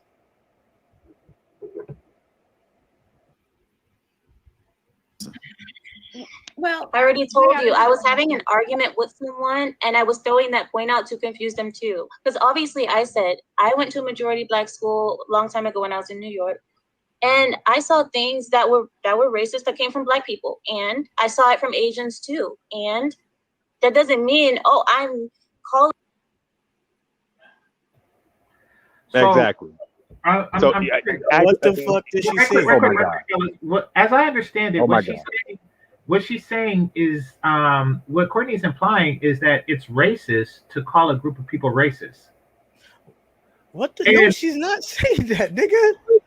You just said that she's questioning her culture. That was her experience in New York, and I'm sure she's telling the truth. She's questioning Amira's culture, and also too, she had explained that she had said things about Obama and some other things about, I guess, certain people being slow and other stuff like that. But yeah.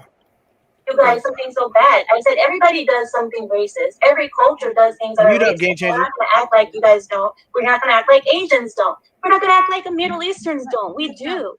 Everybody does stuff. So, I mean, you're trying to take offense to that. I don't. Okay. I heard the whole show. I watched the whole show. I'm not the one to do clips. I did a whole thing. That was in the comment section.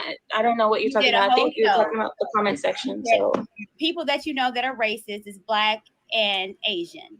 We got to guess. Go ahead, Who's Mr. the guest? Oh, I'm sorry, Mr. Quentin. Well, good evening. Hope I didn't interrupt anything. I'm sorry. Chicago's trying to show records. Everybody, Mr. Quentin been sitting here like, what's going on? That's okay. That's all right. I said, who the guest? And Courtney, he's been sitting here multiple times. That's okay. That's all right. Courtney J. Courtney is far less attractive here than she was on Obsidian's show the other night. But you know what, game changer? She got those dookie braids. You see how stupid some of our women are, game changer. All of the things that we have to deal with as black people, and they sitting around talking about some damn racist motherfuckers in Lebanese and shit. Just stupid. It's a deflection. I agree. Dumb as fuck. It's a deflection. Good evening, Anton. K.A. Hi. Ms. Lauren, Willa, I see you over there. Amira, alhamdulillah. I have a question for the panel. Now, can it be argued that Black Americans, us, we are an amalgamation of many cultures, African, Caribbean, even from the European settlers, a red, white, and blue stew, so to speak. First of all, let me just compliment the voice. I can't deal with it. It is amazing. That's an amazing voice. You need to I do love it. voiceovers. You He probably remind me does. of Neil deGrasse Tyson. Like you have a very like commanding voice. He probably does. I'm blushing a little bit, but okay. Now, can we argue that we are an amalgamation of many cultures because of how we were brought to this country? Yeah, I made that statement, I think, twice. Beautiful. Yeah. Okay. It's just that the cultures aren't distinct and recognized. I'm gonna say no to that. Like the I guess confusion comes in. Okay. Because you're right, there are a lot of different cultures that absolutely contribute to Black Americans, currently. Now, if this is the case, Kate, she didn't really say anything. I'm gonna say no to that question. I think he's confusing the race on purpose. Well, I mean, all ethnicities, sample from others. So that's needless to say, though. That's needless to say. I think he's confusing what Black people are, so he can make a point that I guess we can't be collective in our thinking, or we can't be. Well, he's trying to make he's dividing and conquering. That's what he's doing. Well, the thing is, we don't know what point he's trying to make. I don't know what point he's trying to make yet. I haven't seen this yet, and so not knowing that, I'm not going to really. I'll just answer the question. The short answer is yes. However, she kind of gave an answer that wasn't an answer. I'm kind of curious where she's going with it too. Or maybe she's the whole thing. I watched this. The whole thing don't make sense when he came and speak. But keep watching it. Keep watching it. Forgive me for cutting you off. No. Go ahead. Now, would it be expected? So he apologized to her. That we would continue to mix and mingle and evolve our own culture, adding to the culture, and seeing the culture continue to grow. Because if you look at Chicago Rilla's records here, they continue to change. I can't with his voice and the fact that you are so. So her voice is very unpleasant. Not a little bit unpleasant. You like the nigga voice better? Well, it's not a matter of. It's not a matter of her face is unpleasant too. That's what it's not a matter of. He got a nice radio voice. Well, no, it's not a matter of sexual attraction. It's just a matter of the abrasiveness of it, and the fact that Amira talked about it in a clip that I showed earlier. All right, gang. We know you don't like Black women like that. You're interrupting. It really shows the difference in understanding, because she was saying that it's important to have a pleasant, unabrasive tone, and that is a lesson that seems to be lost. All right, so let's continue. Serious. Well, but yes, it's a fantastic show. It's the greatest show on earth, from what I hear. Mr. Clinton. Yes, sir. Before Anton says one word, can you narrate my autobiography, please? Man, put it on. Can you be the backdrop for the show? Like narrate.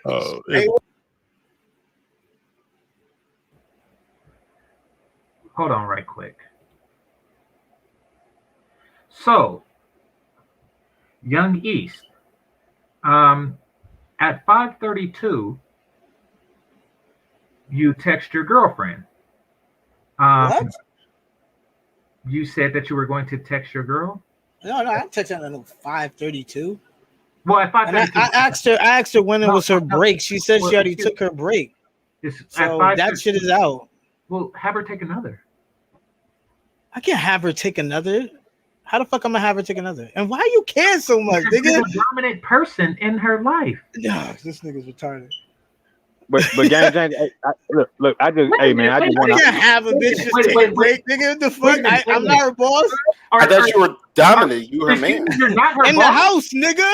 You're not her boss. So boss man, I don't. is her man. Wait. I do not sign her paychecks, nigga. Let her. But she spend that bread on me though. You are not her boss. Just to be clear, let's understand this. You are not her boss.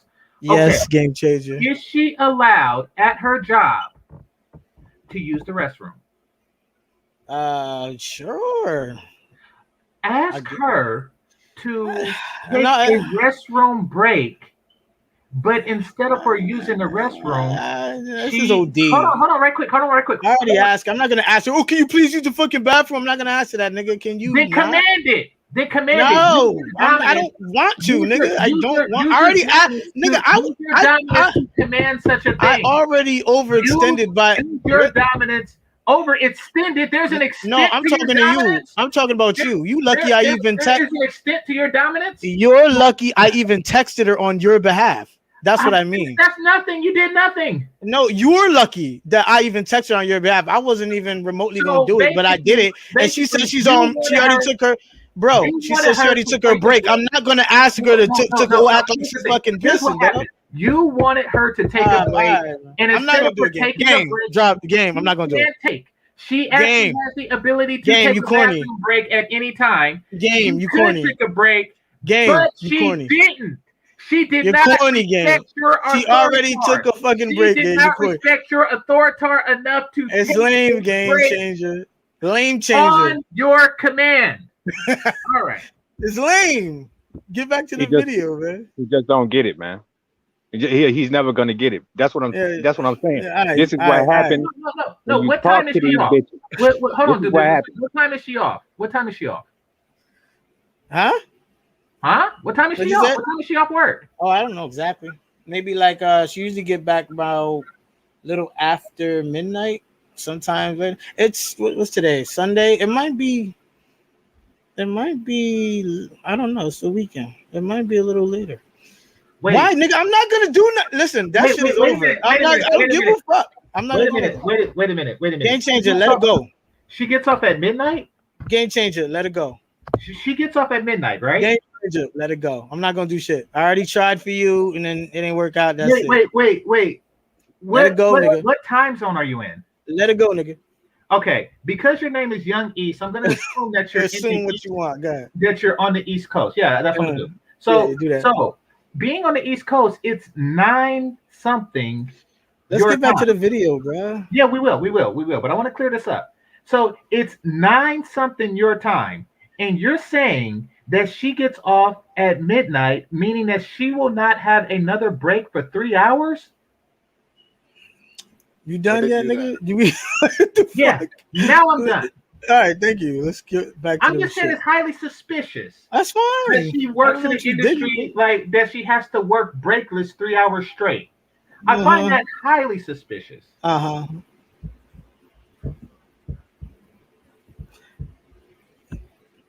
Okay, you done? Let's get back.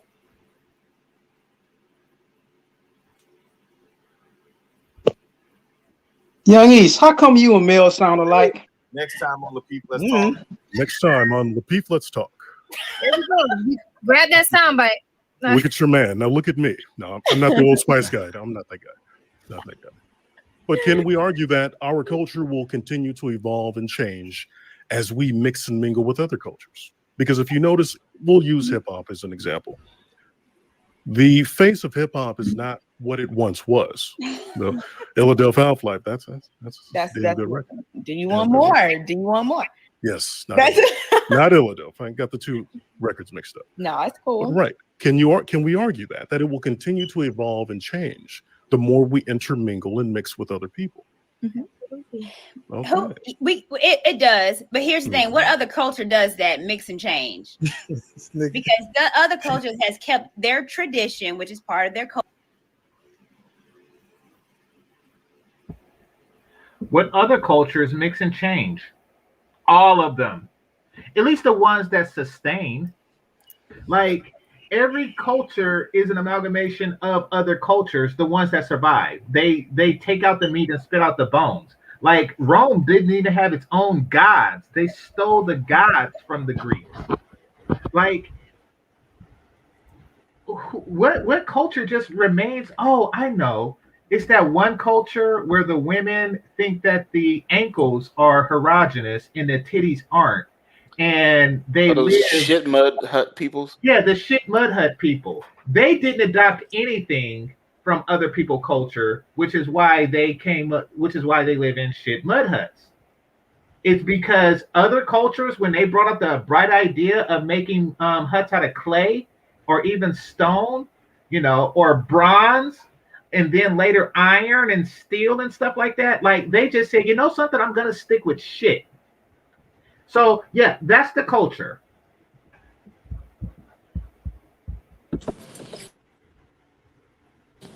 Culture for decades, for hundreds of years. We're the only one mixing and mingling and getting everybody. So according to her, Japanese people don't listen to jazz. They love jazz. Yeah, I know. Yeah, I don't know what she meant by that. Yeah, she don't want. Yeah.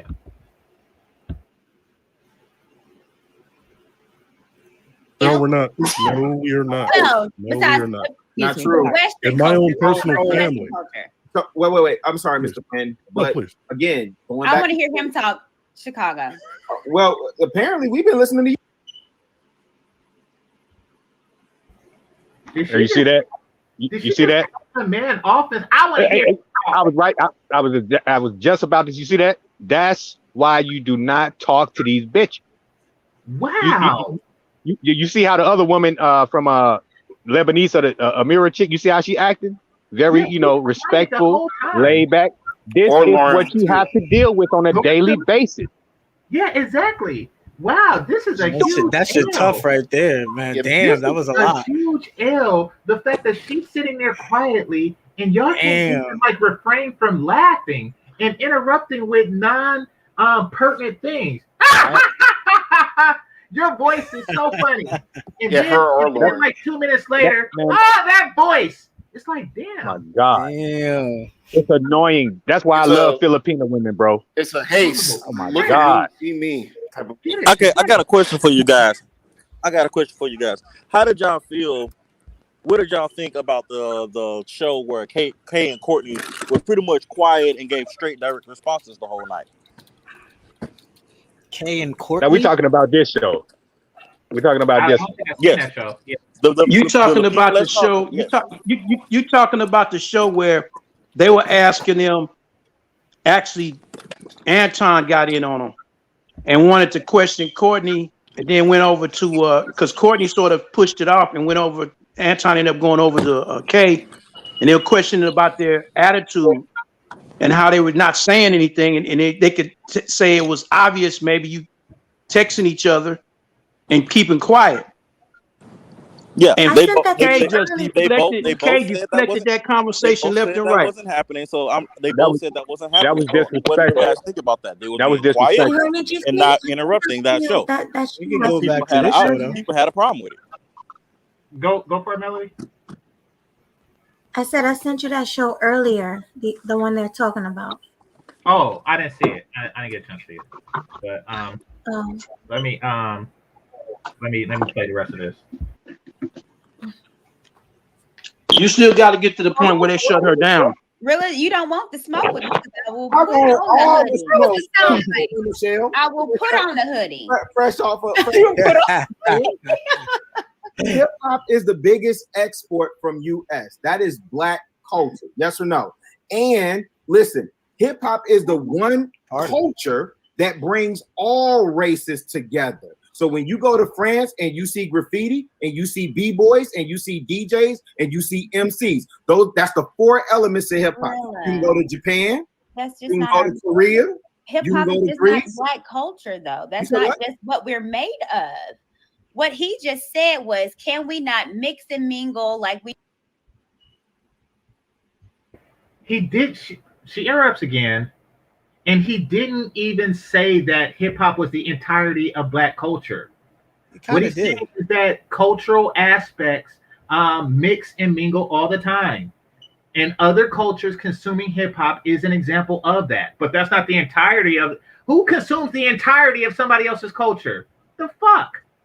And she interrupted to say that because when she sees a contrary point, she tries to silence it, and that's what she's doing with Amir. I'm telling you. See, I mentioned the 4 tactics that they use: shame, blame, same, and insane. This is the insane tactic. This is just a red herring Yeah. Racist.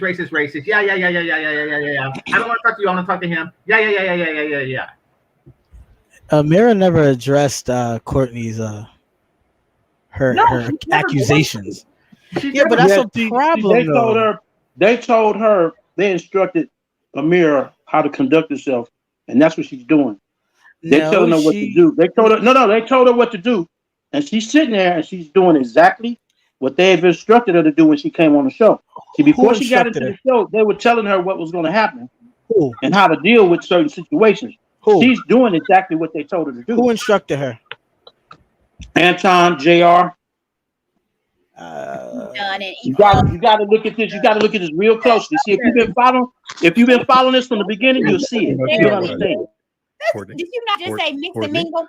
I said, as we continue to mix and mingle. I'm very careful with what I say. As we continue to, will it not be expected for us to add our own flavor and continue to evolve the culture? I think that you're right. There will be, the culture will evolve because Black Americans are new, relatively speaking. Absolutely. Right? Absolutely. So with that being the case, cool. I understand that. And I agree with that point that you're making. Mm-hmm. The thing is, and I think this is the thing that Courtney, has been speaking to. Mm-hmm. And the thing that I also agree with, we can't pick a culture and just say, yes, this is how this should work in Black culture, because we cannot just forget about the fact that there's a whole upbringing, there's a whole societal support system, there's an entire family structure, there's all these things that aren't included already with Black American culture. I agree with what you're saying in terms of, yes, we're going to take bits and pieces and, grow it over time. But the problem is it's not a problem to take bits and pieces. The problem is trying to act like those bits and pieces are independent of their entire cultural context from the culture from which they came. Yeah. Meaning that you can't take.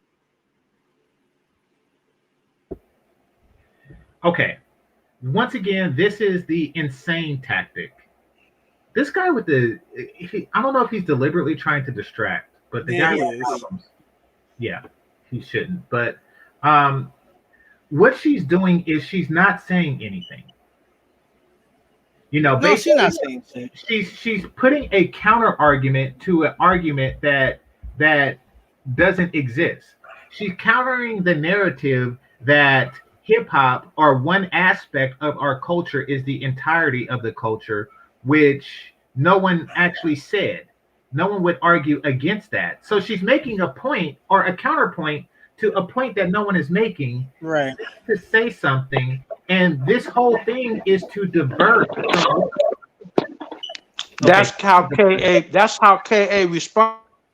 Oh, my bad. I was trying to mute somebody. That was you talking, Chowhan, but somebody was making noises.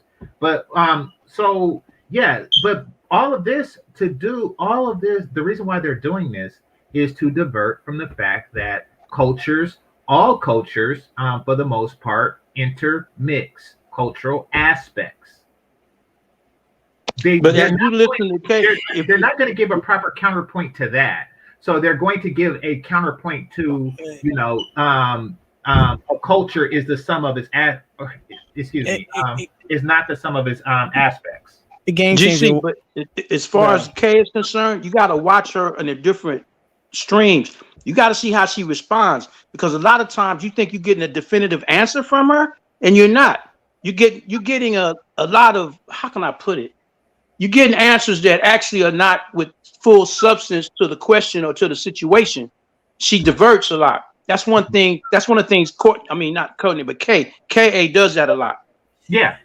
Well, he just diverted.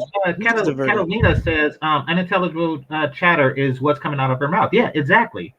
And this is me trying to give intelligence to the unintelligible, but which I often do to my. That's something I got to work on. But that's what it sounds like. And game changer. You don't see that he's trying to blend what Black is in order to give that Lebanon woman a pass. Well, this is just really them trying to run out the clock.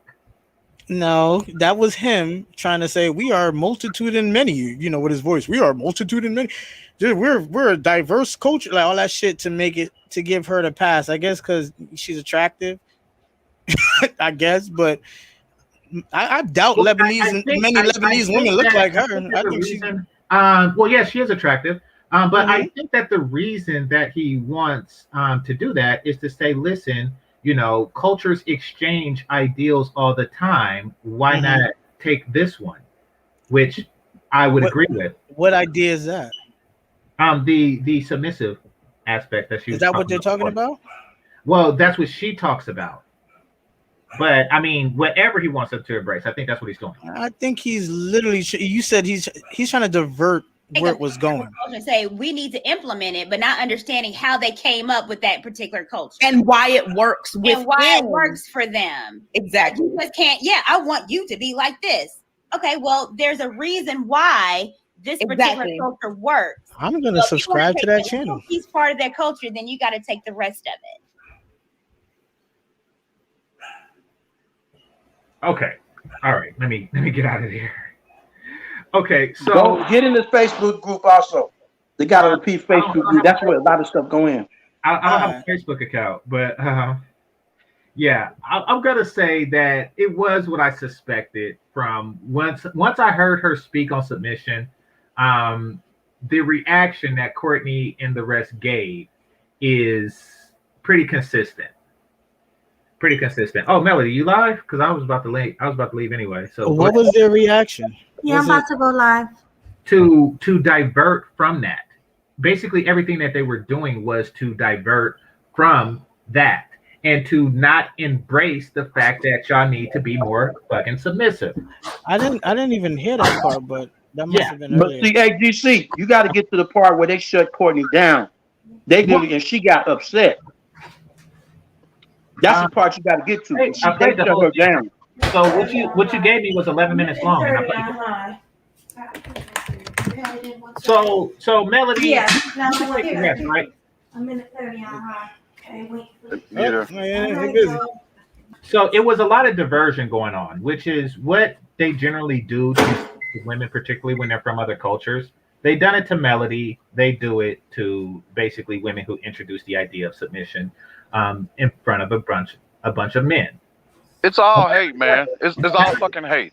Yeah, no That's matter why what, it's BM, bro. no matter what, That's the why fact it's that BM. they're arguing with a woman who, yeah, and the fact that they're doing this means, or is an example, it's a testament to why they are ill-sufficient. And when I'm saying, I'm talking about this particular group of people.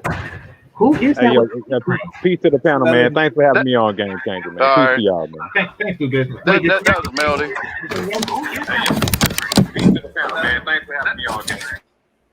Dang, Melody, dang. She got to fight with a dog. A dog. Yeah. What are you guys? Why would you unmute and still echo Melody? Who's Catalina Castillo? I don't know. Can you hear me? She's in the chat. Yeah, we can hear you. I'm sorry. Probably a lot of feedback. Hello. Yeah, well, if you're live, Melody, go ahead and put your link out there because I'm about to shut down. I'm not live yet, but I'll put my link out. Hold on. Okay. But yeah, that's all I wanted to come up and say, bro. That and for it to be my final words is that all the bitches, man, all they're doing is fucking hating. You know what I mean? Instead of looking at her in such admiration and to aspire to be like that, you know, all they could do is just fucking hate because the masculinity that they want to show so bad is so deep within them, dude. It's to where they can't see anything else. That chick masculine to you? No, the bitch is masculine. If you're going against what's submissive, then you're on the side of what's masculine. I ain't hear that part, but I don't know if that's masculine, man. Bitch babble. That's his bitch judgment. babble. Yeah, that's his judgment of their behavior. So, I mean, they don't actually have to come out and say I'm masculine in order to be judged as masculine by Ray. Correct. That look like that sound like bitch babble. I mean, they just yak, all that bullshit. Well, it's passive aggressive, yes. The aggressive aspect, I think, is why he judged it as such. But you have a different judgment, and that's understandable. We're gonna do closing thoughts. So, Triple, are you there? You probably gone. Yeah, because you try to check them otherwise, like the men do over there overseas, they're gonna fucking what? They're gonna do what? Get the man on you. You get to go last because you got here last. Melody, you got any? Or actually, Melody, let her go last so she can talk about her coming up show. Chowhan, what's on your mind?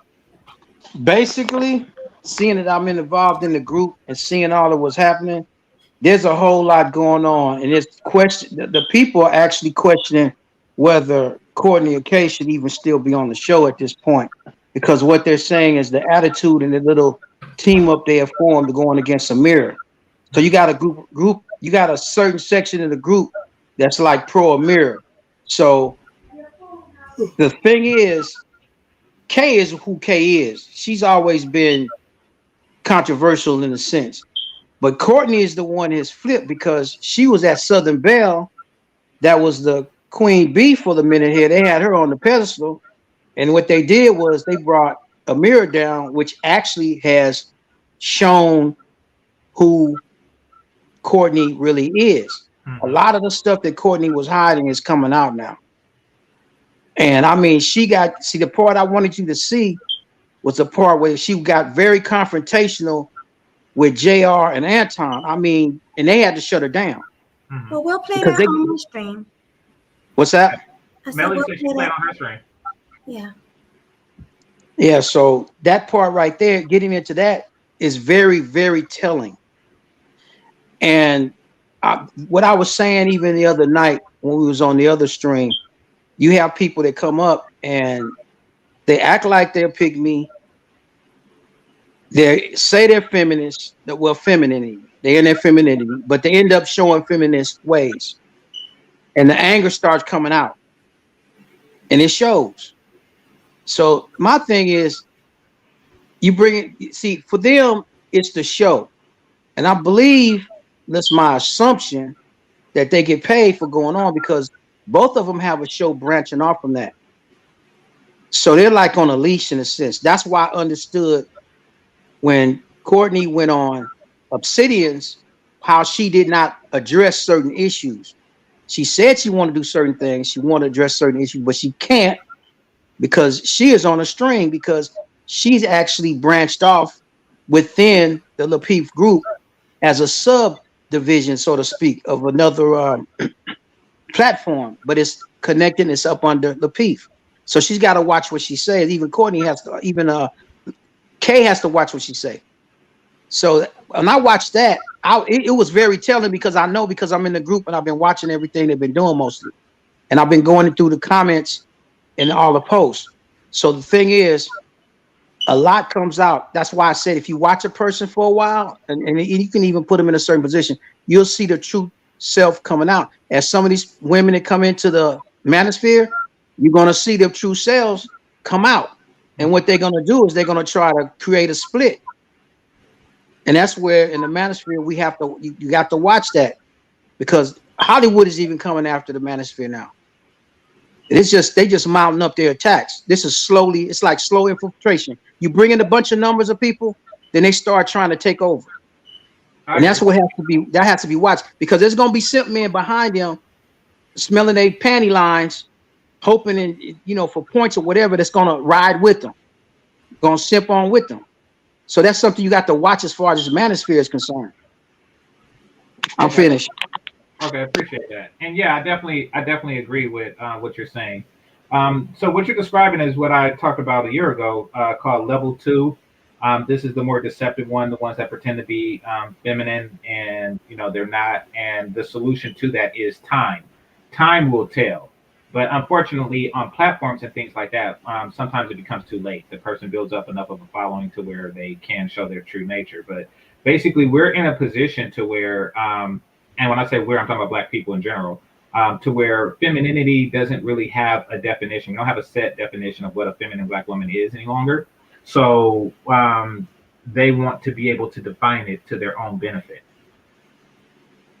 But if we go off of the definition of other cultures, that puts themselves at an extraordinary disadvantage. So thanks for that, Chow Hound. Number 16, go for it. Yeah. Okay. Yeah. Pretty much my final thoughts are like, can women learn about submission from like other women in general, other cultures?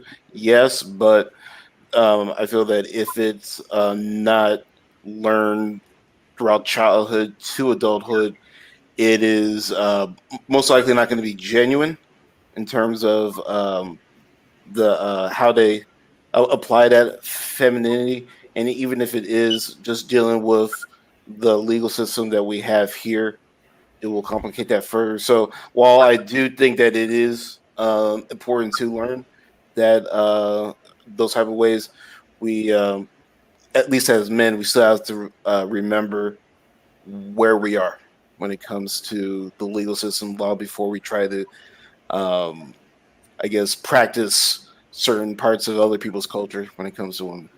That's about it. Okay, appreciate you. And now a small disagreement is that Chantel Simone, she had to come to the realization at 27. Even though she was raised in in Jamaican or Black American culture and a strong Black woman culture, let's call it that. She had to come to that realization, and we have seen changes in her. Like I say, time will tell, but so far so good with her. However, it does take a certain type of woman, and I like to see more of that particular type of woman in order to come out of that. So, but yeah, thanks a lot, number 16. All right, and let's see who's next. What's that? Risen.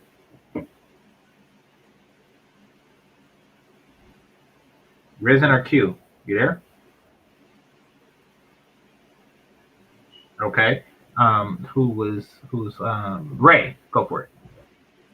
Oh yeah, man. I feel that hey, they can learn from other women, that's from other cultures and shit. But bro, a lot of them are too far gone. Only women that are in hopes of of bringing some change is the women that are way younger than 30. Mm-hmm. Past 30, they're too far gone, bro. So 30 is the point of no return. Yeah. So yeah, that's it, bro. All right, thanks a lot. All right, and Melody. After this, go ahead and put your link in one more time. Final thoughts. Yeah, I just think it's crazy how Black women hate on other women so badly. That was a problem I had growing up. And even now, a lot of Black women are jealous. And that's all I got to say. It's sad. Now, the interesting thing in your case, Melody, is that you're not really an other. They kind of made you into an other and then began the process of hate. By that, when I say made you into an other, they first identified you as, light-skinned or not Black or Dominican, et cetera, et cetera, et cetera. And then treated you the same way that we see that they're treating this woman who actually is an other. So it's the same tactic. It's just, they had to take an extra step before actually beginning the barrage of assaults. So yeah. Yeah, but you see how they acted? Yeah, that's exactly how they act. Well, yeah, and keep in mind, this is my first time. Well, other than Obsidian show, this is my first time seeing this Courtney chick in action. So, yeah, it's not. Yeah. Okay. Yeah, that's all I gotta say. And make sure you guys come to my channel. I'm having an after show, and Queen had gave me an idea. Why don't black men learn from other men as well? How you guys say Black women should learn from other races of women? Why don't Black men learn from other races of men? That's the topic. I got something to say on that too when you go live. Right quick before we go, and before Ray goes, I just want to say that question implies that we don't learn from other groups of men. I've learned a great deal from other groups of men. I've learned mathematics. I've learned physics. I've learned statistics. I've learned computer science. I've learned history. I've learned a considerable amount from other groups of men. And I think most of us have learned damn near everything from other groups of men. So that question kind of implies that we haven't, and we have. Right. So yeah. Okay. But yeah, I'll be listening in the clouds, and yeah, I look forward to it. Cool. Okay. Thank you. Thank you. All right, go for it, Ray. Nah, man, I was gonna say, dude, bro, like the only man that yeah, we can learn, like you said, bro. You can learn all that good stuff, you know what I mean, from men, you know, from other cultures and shit.